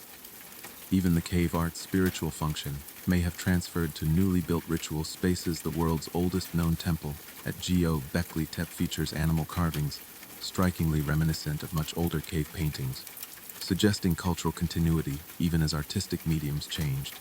Perhaps most profoundly, the very concept of what art was for underwent a revolution. Cave art had been created in hidden places, often requiring difficult journeys underground. Art as a sacred act separate from daily life. The new art of the Neolithic adorned everyday objects: pottery, loom weights, grinding stones, integrating artistic expression into domestic routines. This represents one of humanity's great transitions, from art as ritual to art as decoration, from the extraordinary to the ordinary. Yet echoes of the cave art tradition lingered in surprising ways. Some of the first farmers continued to visit old cave sanctuaries, leaving offerings but no new paintings. Certain symbolic motifs like spirals and zigzags persisted across millennia, appearing in Celtic art and beyond. Even the arrangement of postals at some Neolithic sites mirrors the layouts of painted chambers in caves, as if building new ritual spaces that unconsciously echoed old ones. As we look back across this artistic transition, we see not an ending but an evolution, adaptation of human creativity to new environmental and social realities. The same imaginative power that painted charging bison on limestone walls now decorated pottery with geometric patterns. The careful observation that captured seasonal details of animal coats now tracked the growth cycles of domesticated plants. The ritual significance once invested in cave art now flowed into new forms of expression better suited to settled agricultural life. The caves themselves became memory places, their art no longer actively added to, but still remembered and sometimes visited. In some cultures, oral traditions about these underground galleries persisted for generations after the last paintings were made. The mysterious handprints and animal forms remained potent symbols even as their original meanings faded, inspiring awe and speculation in those who rediscover them centuries later. As sleep draws near, imagine standing in one of these caves at the twilight of the tradition. The torchlight reveals both magnificent ancient bison and tentative new human figures. The air smells different now, less of ice-age minerals, more of forest earth. Outside, the world is changing irrevocably, but here in the flickering light, the old ways linger a little longer. The artist's hand hesitates between reproducing familiar forms and experimenting with new ones. Tomorrow's art will be different, but it carries within it the unbroken thread of human creativity that began when the first ochre-stained hand touched a cave wall so long ago. The cave art tradition didn't so much end as flow into new channels, just as the melting glaciers fed new rivers across the changing landscape. Its final paintings marked not a disappearance, but a transformation, one that would eventually lead to all the artistic traditions that followed. In your dreams tonight, perhaps you can glimpse that unbroken thread stretching across time, connecting those ancient torchlit chambers to all the galleries, museums, and artworks yet to come. The caves may have fallen silent, but the human impulse to create, to express, to make meaning that continues as strongly today as it did 30,000 years ago in the flickering light of a stone lamp deep underground. As we reach the final chapter of our exploration into Stone Age art, we find ourselves facing questions that transcend archaeology and touch the very core of human nature. Why, across 30 millennia and 5 continents, did our ancestors feel compelled to create art in the darkest recesses of caves? What universal human needs did these paintings and carvings satisfy? And what can these ancient expressions teach us about ourselves today? The answers may lie not in the artworks themselves, but in what they reveal about the minds that created them. The act of creating art in deep caves required extraordinary effort and planning. Consider the logistics: preparing pigments from carefully selected minerals, crafting lamps from stone and animal fat, venturing far from daylight into potentially dangerous underground passages. This was no casual pastime, but a deliberate, purposeful activity that generations of people considered worth significant investment of time and resources. The very difficulty of the endeavor suggests these artworks fulfilled profound psychological and social functions that went far beyond simple decoration or storytelling. One fundamental human need these caves may have addressed Is the craving for transcendence the desire to connect with something greater than everyday existence? The journey into a cave's depths mirrors spiritual quests across cultures, leaving the familiar world behind, moving through darkness, and emerging transformed. The sensory deprivation of deep caves, complete darkness, silence. Isolation naturally induces altered states of consciousness even without ritual aids. When combined with rhythmic chanting, flickering lights, and possibly psychoactive substances, these environments could have served as perfect portals to what ancient people might have considered the spirit world. The animal images themselves may represent more than literal creatures.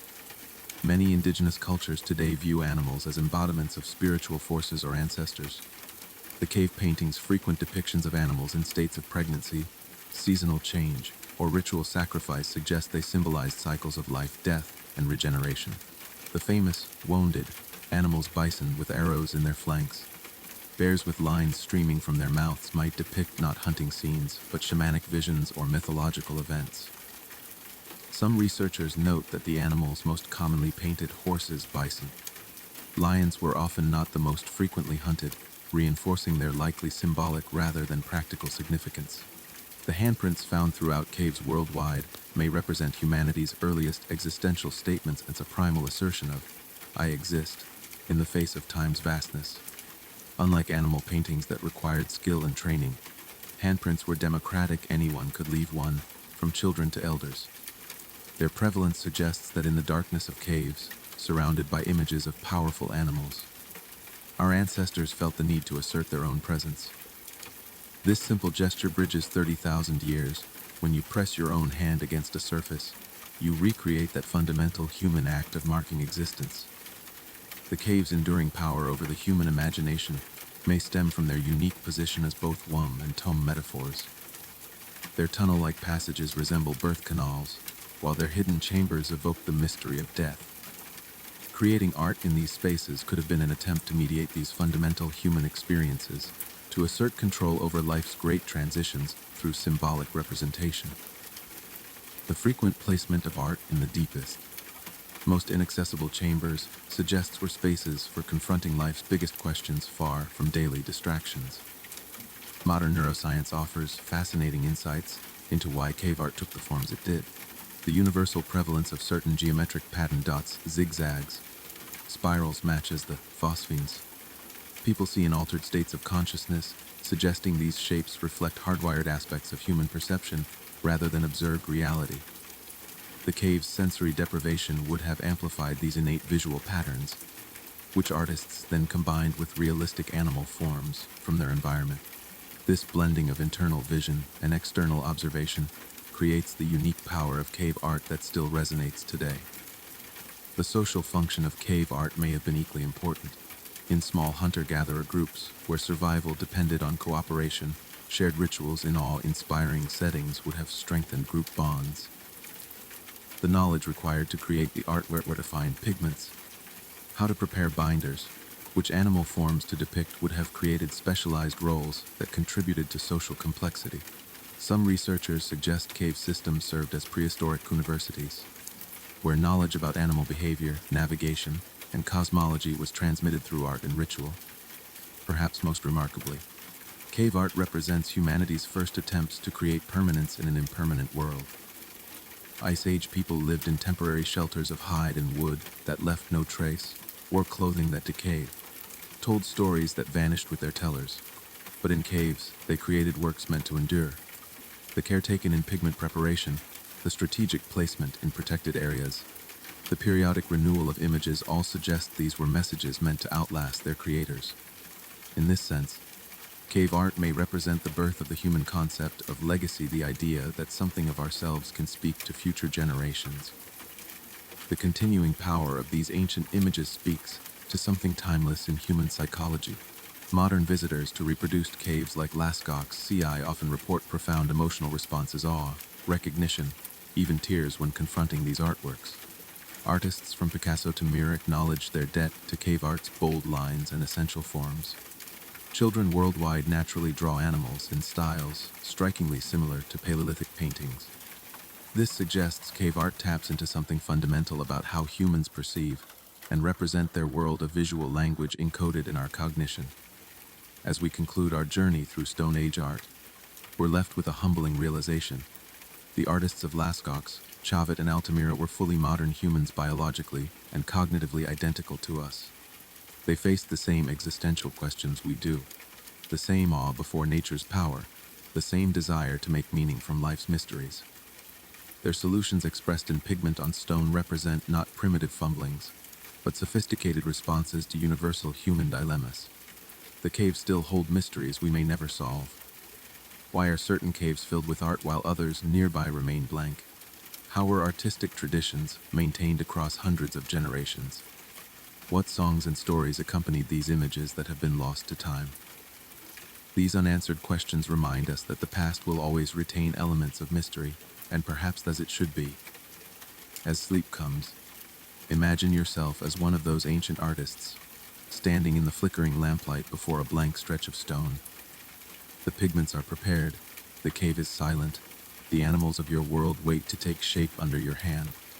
In that moment before creation, across the vast expanse of time, you and they share the same creative spark, the human need to transform experience into form, to leave a mark that says, "I was here," to reach across time to minds unknown. The mediums have changed, but the impulse remains.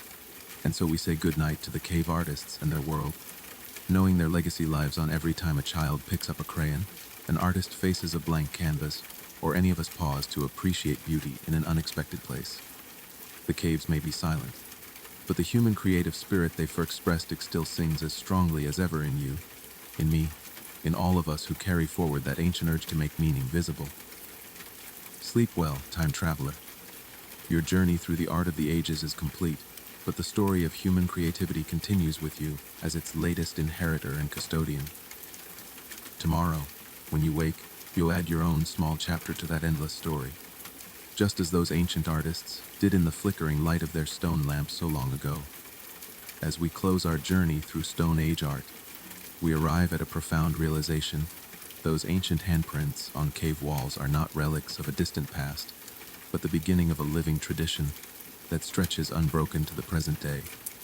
The same creative impulse that drove our ancestors to depict bison and mammoths on limestone walls now fuels the digital art on our screens and the murals in our cities. This final chapter explores how the fundamental elements of prehistoric art continue to shape human creativity in ways we rarely notice, revealing that what began in caves never truly ended, it simply transformed. The materials may have changed, but the creative process remains remarkably similar. Modern artists still grind pigments, though now packaged in tidy tubes rather than gathered from ochre deposits.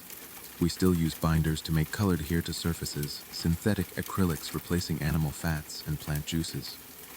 The basic tools persist too. Brushes still rely on animal hairs or plant fibers, just as they did when early artists used frayed twigs or tufts of fur. Even our spray cans echo the ancient technique of blowing pigment through hollow bones. The technologies have advanced, but the fundamental mechanics of applying color to surface remain unchanged since those first cave paintings. The symbolic language of early art continues to influence modern visual communication. Those 32 geometric signs found across European caves, their descendants surround us today as traffic symbols, corporate logos, and digital icons. The dots, lines, and zigzags that adorned cave walls now form the building blocks of infographics and user interfaces. The handprint, humanity's oldest signature, lives on in everything from children's crafts to political posters. Even the animal symbolism persists, lions representing strength, bulls signifying power, horses embodying freedom, connections first established in prehistoric times. The sacred spaces of art have transformed but retain echoes of their origins. The darkened movie theaters where we watch flickering images. They recreate the cave environment where torchlight animated static paintings. Museums with their carefully controlled lighting and hushed atmospheres. They maintain the aura of specialness that surrounded ancient painted chambers. Even our digital screens, glowing in dim rooms, unconsciously mimic the play of lamplight on cave walls. The human need for dedicated spaces to experience art, separate from everyday life, persists across millennia. The social functions of art established in prehistoric times continue today. Cave art likely strengthened group identity, modern street art serves similar communal purposes. The specialized knowledge required to create cave paintings finds its parallel in today's art schools and apprenticeships. The ritual aspects persist too. Consider how gallery openings or theater premieres maintain ceremonial elements from their ancient predecessors. Even the concept of art as a means of confronting life's big questions, mortality, meaning, our place in nature, remains unchanged since the first pigments were applied to stone. The techniques pioneered by cave artists still form the foundation of artistic practice. The use of natural contours to create three-dimensional effects, now called tranquil, the strategic placement of images to control viewer experience. Today we call it installation art, the combination of multiple sensory elements, visual, auditory, tactile, now termed multimedia art. Even the cave artists' practice of working in layers, underpainting, outlines, then details remain standard technique in studios worldwide. What we consider sophisticated modern methods often have prehistoric roots. Perhaps most remarkably, the subject matter of early art continues to dominate human creativity. Animals remain central to art from children's books to animation studios. The human figure, first emerging as a significant artistic subject as cave art declined, now dominates galleries and museums. Even the abstract patterns that adorn tools and cave walls find new life in modern design and decoration. The fundamental categories established in prehistoric times, animals, people, symbols, still encompass most artistic production today. The legacy lives on in our very bodies. The same hand-eye coordination that allowed precise painting in flickering cave light now lets digital artists work on tablets. The visual memory that enabled accurate animal depictions without live models still aids artists today. Even the neural pathways that allowed abstract thought to become visual form remain unchanged. The human brain still processes images much as it did 30,000 years ago. As you prepare for sleep, consider this. Every time you doodle on a notepad, decorate your living space, or even arrange food on a plate, you're continuing traditions begun in the Stone Age. The creative impulse that first found expression in caves now flows through smartphones and sketchpads, galleries and graffiti, films and fabrics. The mediums evolve, but the essence remains that uniquely human need to transform thought into visible form. So as we say goodnight to the cave artists, remember they're not really gone. Their legacy lives every time a child picks up a crayon, every time an artist faces a blank canvas, every time any of us pauses to appreciate beauty in an unexpected place. The caves may be silent, but the creative spark they first nurtured still burns as brightly as ever in you, in me, in all of us who carry forward that ancient urge to make our inner worlds visible. Sleep well, knowing you're part of this unbroken chain. Tomorrow when you wake, you'll add your own small link, whether through art, or simply through seeing the world with creative eyes. And so the story continues, as it has since the first pigments were mixed, the first images took shape, and the first handprints were pressed upon stone. Declaring across the ages we were here, we saw this, it mattered to us. The caves may be empty now, but their spirit lives wherever human creativity finds expression, which is to say, everywhere. As we reach what may be the final chapter of our exploration, a remarkable truth emerges: the cave never truly left us. Though humans abandoned deep caverns as their primary canvas millennia ago, we've spent the intervening ages recreating cave-like spaces for our artistic expressions. From Egyptian tomb paintings to medieval churches, from planetarium domes to virtual reality headsets, humanity keeps reconstructing the essential elements of those primordial galleries. This persistent return to cave-like environments reveals profound truths about how our brains process art, and why those first creative spaces were so perfectly suited to human cognition. Modern neuroscience helps explain why cave art was so impactful, and why its design principles persist. The human visual system evolved in environments with limited illumination, making softly lit spaces with high contrast images optimally engaging. The cave's combination of darkness punctuated by focused light sources creates ideal conditions for visual attention, our eyes naturally drawn to illuminated areas, while peripheral vision remains alert to potential threats in the shadows. This explains why even today, museums dim lights around artworks, and theaters darken before performances were recreating the cave's focused attention environment. The acoustics of caves, which amplified certain sounds while deadening others, created what researchers now call schizophonic environments where sounds seem disconnected from their sources. This quality, replicated today in concert halls and recording studios, produces profoundly moving auditory experiences. When combined with visual art as in prehistoric caves, it creates the multisensory immersion we now strive for in everything from IMAX theaters to theme park attractions. The ancient artists intuitively understood what modern designers spend millions to recreate environments that engage multiple senses simultaneously, create deeper emotional impacts. The cave's physical structure mirrors how human memory works. Studies show we remember information better when it's associated with distinct spatial locations, a phenomenon ancient people exploited by placing different artworks in specific cave chambers. Modern memory techniques still use this method of loci, where information is mentally placed in an imagined building.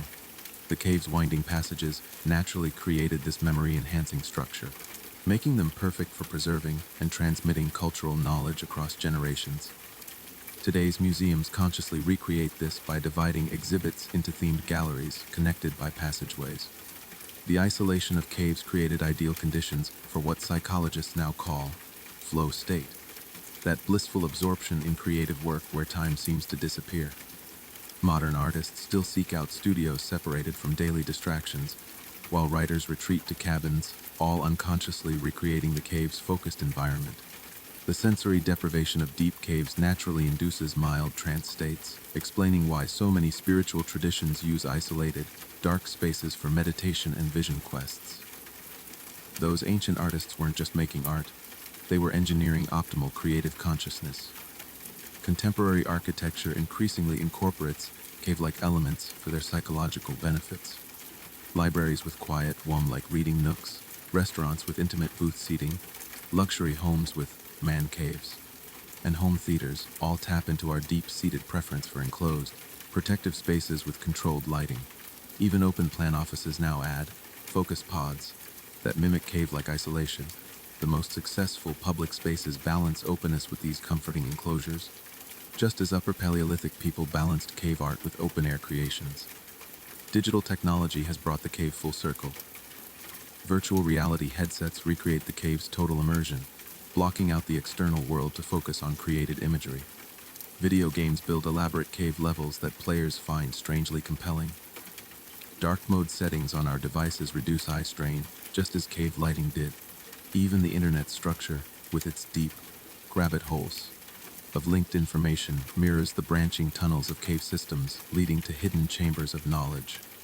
The cave's social dynamics persist too. Just as prehistoric people likely gathered in caves for rituals and storytelling, modern humans cluster in darkened cinemas, concert venues, and even gaming chat rooms, seeking shared experiences in mediated environments. The campfire has been replaced by the smartphone's glow, but the fundamental human need to connect through shared narrative in protected spaces remains unchanged. Most profoundly, the cave endures as a mental construct. Psychologists speak of the cave of the mind, where we retreat for introspection. Meditation guides suggest visualizing a mental cave for focus. The allegory of Plato's cave remains central to philosophical discussions about perception and reality. These persistent metaphors reveal how deeply the cave experience is wired into human consciousness, not just as a physical space, but as a way of processing the world. As you prepare for sleep tonight, consider that your bedroom may be the modern equivalent of those ancient painted caves, a protected space where you retreat from the world, process experiences, and emerge renewed. The blankets that envelop you recreate the cave's gentle pressure. The nightlight's soft glow mirrors ancient stone lamps. Even your dreams continue the cave's function as a space where reality blends with imagination to create new meanings. The cave artists would likely marvel at our glowing screens and electric lights, but they'd immediately understand why we cluster around them, just as they gathered around flickering flames. They'd recognize our movie theaters as their painted chambers, our art galleries as their sacred spaces, our digital worlds as their spirit realms. The technology has changed beyond recognition, but the essential human experiences, wonder, storytelling, community, creativity remain comfortingly familiar. So as we conclude our journey through Stone Age art, remember this: though we've left the physical caves behind, we carry their essence within us. Every time you seek a quiet corner to think, every time you lose yourself in a book or film, every time you gather with others to share stories in a sheltered space, you're recreating the cave experience. Those ancient artists didn't just leave us paintings on walls, they left us a blueprint for human creativity that we're still following today, often without even realizing it. Sleep well, modern cave dweller. Tomorrow when you wake, you'll enter new caves of your own, making offices, classrooms, studios, all descendants of those first sacred spaces where art and humanity began. The walls may be different now, but the creative spirit that adorns them remains the same. The cave never left us, we simply learned to build our own. As we trace the invisible threads connecting prehistoric cave art to modern creative expression, we discover an astonishing truth. Those ancient artists didn't just leave behind paintings on walls, they imprinted fundamental patterns of human creativity that continue to shape our world in ways both obvious and subtle. From the design of our digital interfaces to the structure of our stories, from how we decorate our homes to how we conceptualize sacred spaces, the DNA of cave art persists in our daily lives. This final exploration reveals how deeply these primordial creative impulses remain embedded in contemporary consciousness. The color palettes of our modern world still echo those first mineral pigments. The warm ochres that dominated cave paintings have become our most popular house paints, what we now call hearth tones. The charcoal blacks used for outlines persist as our standard writing and drawing color. Even the rare white chalk highlights find their counterpart in today's accent walls and minimalist designs. Fashion trends cycle endlessly through these primitive hues, proving their timeless psychological appeal. The automotive industry spends millions developing new colors, yet black, white, and earth tones remain perennial bestsellers, a chromatic legacy stretching back to the first pigment grinders. Our visual storytelling conventions were born in those dark chambers. The storyboard, technique used in films and graphic novels, mirrors how cave artists arranged images along passageways to create narrative sequences. The establishing shots that open movies find their precursor in the overview animal paintings near cave entrances. Even modern comic book panels with their motion lines and action sequences recall the dynamic animal poses frozen mid-movement on limestone walls. The cave artist's combination of realistic detail with symbolic abstraction remains the foundation of visual communication, seen today in everything from corporate logos to emoji. The human figure in art still follows prehistoric proportions. The exaggerated features of Paleolithic Venus figurines emphasized hips, breasts, and bellies persist in everything from fertility symbols to modern fashion illustrations. The twisted perspective of cave animals, showing horns frontally while heads are in profile, survives in Egyptian art and even children's drawings worldwide. These aren't artistic horrors, but evidence of universal cognitive patterns in how humans represent three-dimensional forms on two-dimensional surfaces. Contemporary artists still grapple with the same fundamental challenges those first image makers faced. Our sacred spaces continue to replicate cave architecture, from Gothic cathedrals with their dim, filtered light to Buddhist temples carved into mountainsides. Places of worship instinctively recreate the cave's womb-like embrace. Modern museums unconsciously mimic cave layouts, entrance zones preparing visitors, winding paths creating narrative flow, and special chambers for masterpiece displays exactly where cave artists placed their most impressive works. Even theme park design follows these principles, with queue areas building anticipation before dramatic reveals in controlled environments. Children's artistic development retraces humanity's creative evolution. The scribbles and handprints of toddlers mirror humanity's first marks. The stick figures and animal drawings of elementary school children astonishingly resemble Paleolithic art in composition and proportion. Teenagers' experimentation with abstract symbols and identity markers continues the same developmental path our species followed. This parallel suggests that individual creativity replays our collective artistic history, that in learning to make art, each child rediscovers what our ancestors first pioneered. Digital technology has unexpectedly brought us full circle to cave art principles. Touchscreens respond to finger gestures not unlike those ancient handprints. Virtual reality creates total immersive environments remarkably similar to cave chambers. Augmented reality overlays images onto physical spaces, just as cave artists incorporated rock formations into their paintings. Even our obsession with dark mode interfaces unconsciously recreates the high-contrast viewing conditions of torchlit caves. The more advanced our technology becomes, the more it facilitates primal forms of interaction and expression. The creative process itself remains fundamentally unchanged. Modern artists still begin with rough sketches, like the charcoal outlines in caves, build up layers like the multiple pigment applications on cave walls, and finish with details, like the engraved lines accentuating painted animals. The rhythmic, repetitive motions of grinding pigment persist in the methodical brushstrokes of traditional painting. Even creative block, that frustrating inability to make art, likely plagued prehistoric artists too, as evidenced by caves with abandoned half-finished works. Our relationship with materials continues ancient traditions. The modern artist's careful selection of brushes and paints mirrors the cave artist's curation of ochre types and binding mediums. The way contemporary creators develop personal relationships with specific brands and tools finds its precursor in the way certain caves show consistent use of particular pigment sources across generations. Even our recycling of materials seen today in upcycled art was practiced by cave artists who repurposed bones and stones into tools. As you prepare for sleep tonight, consider how many cave art moments you experienced today without realizing it. The doodle you absent-mindedly drew during a phone call, the way you arranged food on your plate, the photos you took and filtered on your phone. Each of these mundane acts continues artistic traditions dating back to those first creative explosions in prehistoric caves. The greatest legacy of cave art isn't in museums or history books. It's in our continued human need to transform ordinary spaces into meaningful places through creative expression. Whether through gallery exhibitions or refrigerator drawings, street murals or social media posts, we keep alive that primordial impulse to declare through images, I am here, this is my world, it matters. So as we conclude our journey through Stone Age art, remember that you aren't just learning about the past, you're participating in its living continuation. Every creative act you perform, no matter how small, adds to this unbroken chain stretching back to those first bold marks in the dark. The caves may be silent, but through your own creativity, their spirit continues to speak. Sleep well, modern maker of marks. Tomorrow when you wake, you'll add your own unique link to this endless chain of human creativity, perhaps without even realizing you're doing so.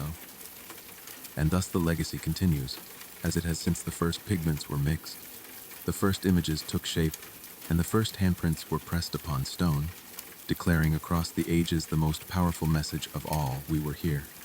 While the magnificent cave paintings of Lascaux and Altamira capture our imagination, they represent only part of Stone Age artistic expression. Beyond the deep caves, our ancestors created art on surfaces far more fragile and transient, art that has largely vanished with time. These forgotten canvases reveal an artistic tradition that was not confined to sacred underground spaces, but flourished in everyday life under open skies, using materials that returned to the earth long ago. Imagine walking through a Stone Age encampment 30,000 years ago. The landscape would have been alive with art in ways we can scarcely reconstruct today. Animal hides stretched across wooden frames might have been painted with elaborate designs, their organic materials long since decayed. Large flat stones at campsites could have served as temporary canvases, their artwork exposed to the elements until rain and wind gradually erased them. Even the soil itself may have been used for large-scale earth drawings, smoothed and marked with fingers or sticks in patterns visible only until the next strong wind. Some of the most intriguing lost artworks would have been created on living surfaces, trees carved with symbolic designs, riverbanks sculpted into temporary reliefs, or even early body art using the same ochre pigments found in caves. The famous Venus figurines that have survived were likely just a small fraction of three-dimensional art that once existed: wooden carvings, woven sculptures, or unfired clay figures that returned to the earth. The absence of these artworks from the archaeological record creates a profound distortion in our understanding of prehistoric art, emphasizing the permanent over the ephemeral, the hidden over the visible. Recent archaeological techniques are beginning to reveal traces of these lost artworks. Microscopic analysis of soil samples from ancient campsites sometimes reveals concentrations of pigment particles where no cave walls exist. At the famous site of Doln v. Stanis in the Czech Republic, researchers found evidence of pigment processing areas near hearths, suggesting art was created in living spaces, not just remote caves. In some rare cases, impressions of decorated organic materials have been preserved indirectly, like the imprint of a woven basket pressed into clay that later hardened, revealing geometric patterns we can no longer see on the original. The materials used for these surface artworks would have been radically different from cave paintings. Without the protection of deep caverns, artists adapted their techniques to more temporary conditions. Pigments might have been mixed with plant resins or animal glues to withstand brief exposure to weather. Designs could have been reappeared seasonally, like the sand paintings of some indigenous cultures today. Some researchers suggest that early artists may have used the landscape itself as a canvas, arranging stones in meaningful patterns, creating large-scale designs visible from hillsides, or using natural features as elements in larger compositions. The subject matter of these lost artworks likely differed from cave paintings, too. While caves often feature large, dramatic animals, open-air art may have included more human figures, everyday scenes, or abstract patterns better suited to smaller, portable surfaces.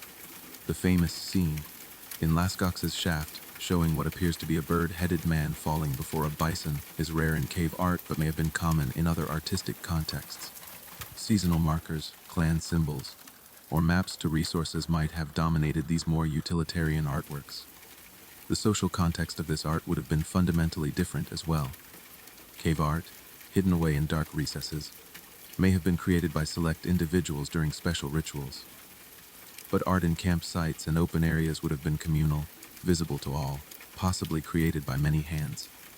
Children likely participated more in these everyday artistic expressions, learning techniques and traditions in the open air, rather than in the solemn darkness of caves. The art may have served more immediate purposes, marking territories, recording events, or simply beautifying living spaces. Some of the most fascinating lost artworks would have been what we might call performance pieces. Today, using firelight and shadow against rock faces or hide screens, early humans could have created proto-theatrical displays. Pigments mixed with fat could have been used for body painting during ceremonies, their designs lasting only as long as the event itself. Even the arrangement of campfires at night might have created temporary light installations across landscapes. These ephemeral art forms leave no direct traces, but their possibility reminds us how limited our view of prehistoric art truly is. The relationship between permanent cave art and these lost surface artworks raises intriguing questions. Were the cave paintings in some way backups or preservations of more transient art created outside? Or were they fundamentally different traditions, serving distinct purposes? The few surviving examples of open-air rock art that have endured, like the carvings at Chicó Valley in Portugal, show stylistic similarities to cave art, but also significant differences, suggesting a more diverse artistic landscape than we typically imagine. As we try to reconstruct these vanished artworks, we're reminded that what survives is not necessarily what was most important to prehistoric people. The art that meant the most may have been precisely that which was never meant to last. A drawing in the mud to show a child how to track animals. Patterns painted on a shelter to celebrate a successful hunt. Decorations on clothing that rotted away centuries ago. The cave paintings we marvel at today may have been just one facet of a much richer artistic world, most of which has returned to the earth from which it came. This realization transforms our understanding of prehistoric creativity. Rather than seeing cave art as exceptional, we might better view it as the visible tip of an enormous iceberg of artistic expression, most of it now lost to time. The same hands that painted bison in deep caves likely decorated tools, clothing, and living spaces with equal care. The artistic impulse wasn't confined to special occasions and sacred spaces, but permeated daily life in ways we can only dimly perceive through the archaeological record. As sleep approaches, try to imagine this richer, more complete artistic world. Picture not just the dark caves with their dramatic animal figures, but also the sunlit camps where people gathered around decorated hides, where children traced patterns in the dirt, where everyday objects bore marks of beauty and meaning. The true scope of Stone Age art was almost certainly far greater, far more varied, and far more integrated into daily life than the fragmentary remains suggest. What has survived is extraordinary, but what has been lost may have been even more remarkable. In our next exploration, we'll examine how these artistic traditions changed as the Ice Age waned and new materials and technologies emerged. But for now, let your mind wander through those imagined open-air galleries, where the wind carried the scent of ochre and charcoal, where art was made not to last millennia, but to serve the moment, a beautiful, transient, and profoundly human. The cave paintings endure, but perhaps the true heart of Stone Age art beat strongest in those lost, ephemeral creations that vanished with the people who made them, leaving only whispers in the archaeological record and endless questions for us to ponder in the quiet of night. As we reach what may be our final exploration of Stone Age art, we encounter the most enduring mystery of all. Why does this ancient imagery still resonate so powerfully today? Modern visitors to cave replicas like Lask IV often report profound emotional reactions when confronting these artworks. Contemporary artists continue to draw inspiration from their bold lines and essential forms. Children worldwide instinctively create similar images without instruction. This uncanny connection across 30,000 years suggests cave art taps into something fundamental about human perception and creativity, a universal visual language written into our very DNA. Cognitive neuroscience reveals startling explanations for this timeless connection. Functional MRI scans show that when modern viewers look at cave art, their brains activate differently than when viewing later artistic styles. The simple, high-contrast images trigger our primal visual pathways, the same neural circuits that first evolved to quickly identify animals in dim light. The exaggerated animal features, pronounced horns, arched backs exploit our innate sensitivity to biological motion and form. Even the cave artists' use of natural rock contours engages our brain's shape recognition systems more powerfully than flat surfaces. These ancient creators accidentally discovered perfect formulas for grabbing and holding human attention, principles now used by advertisers and interface designers. The handprints found throughout caves worldwide may hold the key to their enduring power. Unlike the animal paintings that required skill to execute, these simple stencils represent the most democratic form of artistic expression anyone could make one, from the youngest child to the oldest elder. This radical inclusivity speaks across millennia to our modern values of creative accessibility. Contemporary interactive art installations inviting viewer participation, from Yahweh Kusama's Infinity Rooms to community mural projects, continue this tradition of breaking down barriers between artist and audience. Archaeologists have discovered that many cave handprints show missing fingers or unusual markings. While some may reflect ritual mutilation or frostbite, others appear to be intentional gestures, prehistoric sign language frozen in pigment. Intriguingly, some hand shapes correspond to gestures still used by hunter-gatherer groups to silently coordinate hunts. This suggests cave art may have served as a visual archive of important signals and knowledge, an early attempt to preserve transient communication in permanent form. Today's emoji and digital stickers serve remarkably similar functions in our modern communications. The cave's multisensory environments anticipated modern discoveries about learning and memory. Studies now show information presented through multiple senses creates stronger neural connections, exactly what cave artists achieve by combining visual art with sound, touch, and movement. Modern classrooms increasingly incorporate these principles through interactive displays and hands-on learning. The cave's winding passages, which created natural memory palaces, find their counterpart in contemporary memory enhancement techniques. Even the rhythmic, repetitive motions used to grind pigments and apply paint have been shown to induce meditative states conducive to creativity, a principle now used in art therapy. Perhaps most remarkably, cave art's mixture of realism and abstraction perfectly matches how human vision actually works. Our eyes don't see complete, detailed pictures, but rather construct meaning from essential shapes and movements, exactly what cave artists captured. Modern animation studios and comic book artists use these same principles, simplifying forms to their most recognizable elements while exaggerating key features. The cave artists' twisted perspective, a combining frontal and profile views, actually aligns with how our brains construct mental images from multiple vantage points. The social functions of cave art persist in modern creative communities. Just as prehistoric people likely gathered in caves to share knowledge and reinforce group identity, today's artists congregate in studios, online forums, and co-working spaces. The specialized skills required to create cave paintings and knowledge of materials, techniques, and symbolic systems find their parallel in today's art schools and apprenticeships. Even the ritual aspects continue. Consider how gallery openings and awards ceremonies maintain ceremonial elements from their ancient predecessors. As you prepare for sleep tonight, consider placing your own hand against a surface in the darkness, as countless generations have done before you. In that simple gesture, you connect with an unbroken chain of human creativity stretching back to the first hesitant marks in the flickering torchlight. The cave artists may be nameless to history, but their legacy lives every time we feel the urge to make our mark, to leave something behind, to say, "I was here," in whatever medium our era provides. Tomorrow, when you wake, you'll encounter dozens of opportunities to continue this ancient creative conversation, whether through arranging flowers, choosing an outfit, framing a photograph, or simply noticing beauty in unexpected places. The caves may be silent, but through our daily acts of creativity and appreciation, we keep their spirit alive. The handprint endures not just on stone walls, but in the endless human impulse to reach out and shape our world into something meaningful. And so we say goodnight to the cave artists, knowing their story doesn't truly end here. It continues in every child's first crayon drawing, in every street artist's midnight mural, in every designer's careful color choice.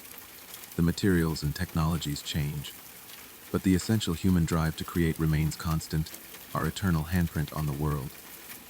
Sleep well, knowing you carry forward this most ancient and noble of human traditions. Beneath the celebrated cave paintings that have survived through millennia lies a lost world of prehistoric art that has vanished almost without trace.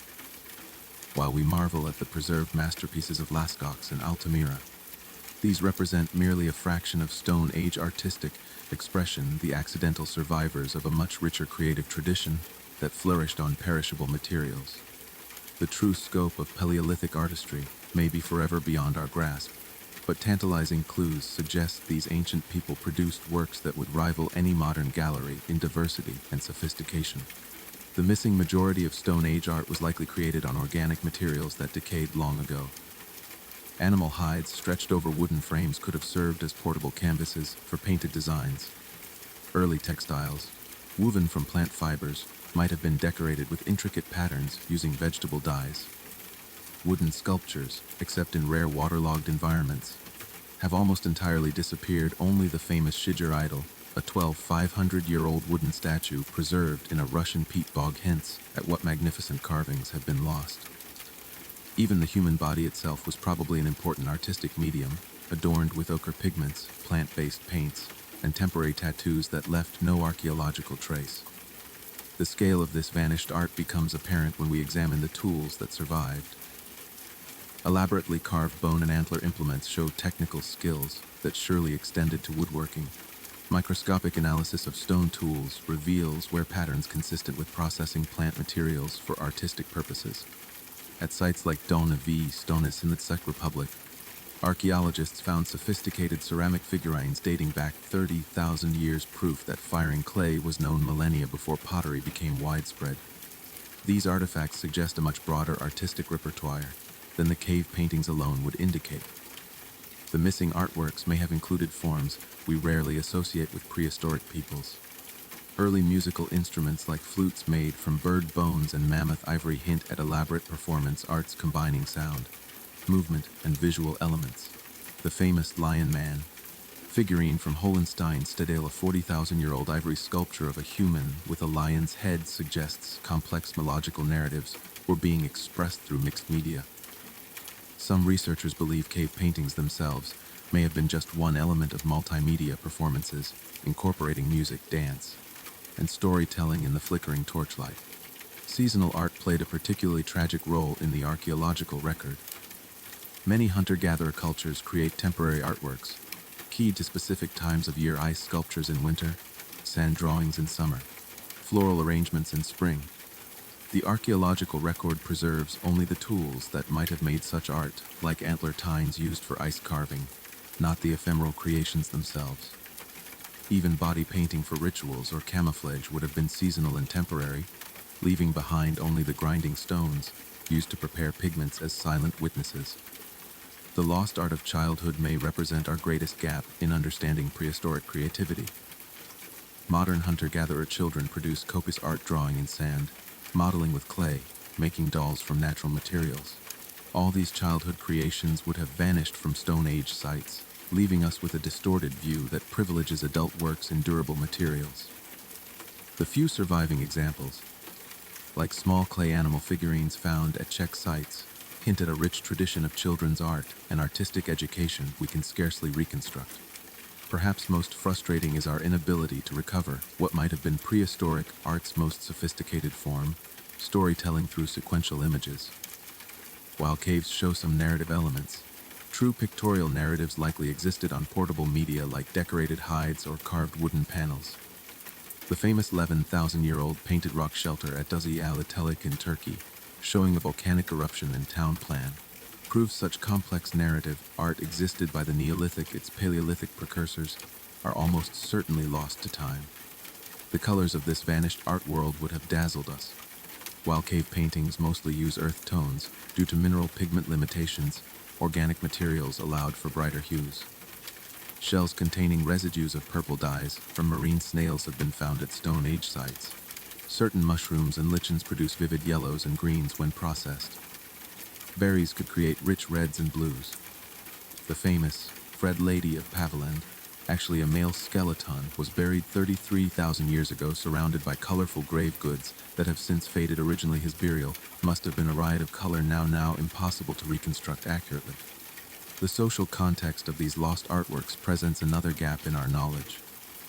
Cave art's hidden locations suggest ritual purposes, but art in living spaces would have served different functions, marking ownership, recording events, teaching children, or simply beautifying daily life. The distribution of pigment processing tools at campsites indicates art was created communally in social spaces, not just by specialists in caves. Even something as simple as a patterned mat or painted container could have carried deep cultural meanings we can no longer decipher. Modern technology offers faint glimpses of this lost artistic world. Multispectral imaging can sometimes detect vanished paint residues on ancient artifacts. Residue analysis reveals surprising substances like beeswax and plant resins that may have been art media. 3D modeling shows how objects might have originally appeared before fading. Experimental archaeology recreates possible artistic techniques, but these methods can only hint at the true richness of what has been lost. As you prepare for sleep tonight, let your imagination wander through this vanished gallery of prehistoric creativity. Picture hides painted with elaborate hunting scenes flapping in the wind outside tents. Imagine children modeling clay animals by firelight. Visualize elders decorating ceremonial staffs with intricate carvings. The cave paintings we cherish today are but fragments of a much grander artistic tradition, one that combined color, texture, movement, and sound in ways we can only dimly perceive through the archaeological traces left behind. This realization transforms our understanding of Stone Age people. They weren't just occasional artists creating static images in caves, but constant creators surrounding themselves with beauty and meaning in every medium their environment provided. The same impulse that leads us to personalize our phones and decorate our homes drove them to transform their world through art at every opportunity. Tomorrow when you wake, look around at all the ephemeral art in your life, the doodled shopping lists, the arranged flowers, the styled hair, and remember these too have ancient roots. The cave paintings survived by accident of geology, but the true heart of Stone Age art probably looked much more like our daily creative expressions than we ever imagined. The masterpieces are gone, but the creative spirit that produced them lives on in all of us. Every time we make our world just a little more beautiful. Sleep well, surrounded by the invisible ghosts of vanished artworks, knowing you participate in the same endless human conversation between imagination and materials that began when the first pigments were mixed and the first marks were made. The artworks themselves may be dust, but the impulse that created them endures in you tonight as you dream in colors the Stone Age artists would recognize instantly. While we marvel at the finished masterpieces of prehistoric cave art, equally fascinating are the ingenious tools and techniques these early artists developed to transform raw materials into enduring images. Without access to modern art supplies, Stone Age creators became masters of improvisation, developing specialized implements that would make any contemporary artist envious of their elegance and efficiency. Their toolkit, assembled entirely from natural materials, represents one of humanity's first technological revolutions, blending artistry with engineering in surprisingly sophisticated ways. The pigment preparation tools show remarkable sophistication. At Blombos Cave in South Africa, archaeologists discovered a 100,000-year-old artist's workshop complete with abalone shells used as paint containers, bone spatulas for mixing, and grindstones for crushing ochre. The shells contained residues of a complex paint mixture powdered combined with bone marrow, charcoal, and liquid, essentially a prehistoric version of oil paint. The toolkit was so complete it even included a bone implement thought to be used for scraping the final mixture into containers. This suggests pigment preparation was a precise science long before the first cave paintings we typically consider as the beginning of art. Application tools display equal innovation. Rather than simple finger painting, cave artists developed specialized brushes made from varied materials for different effects.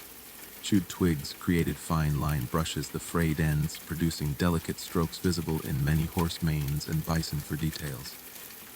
Feather quills may have served as early precision applicators, while bundles of animal hair tied to sticks created broader wash brushes. Some caves show evidence of stippling, techniques where pigment was dabbed using moss or lichen pads, creating textured effects that give animals a sense of volume and movement. The prehistoric airbrush, one of the most ingenious tools, consisted of hollow bird bones or reeds used to blow pigment onto surfaces.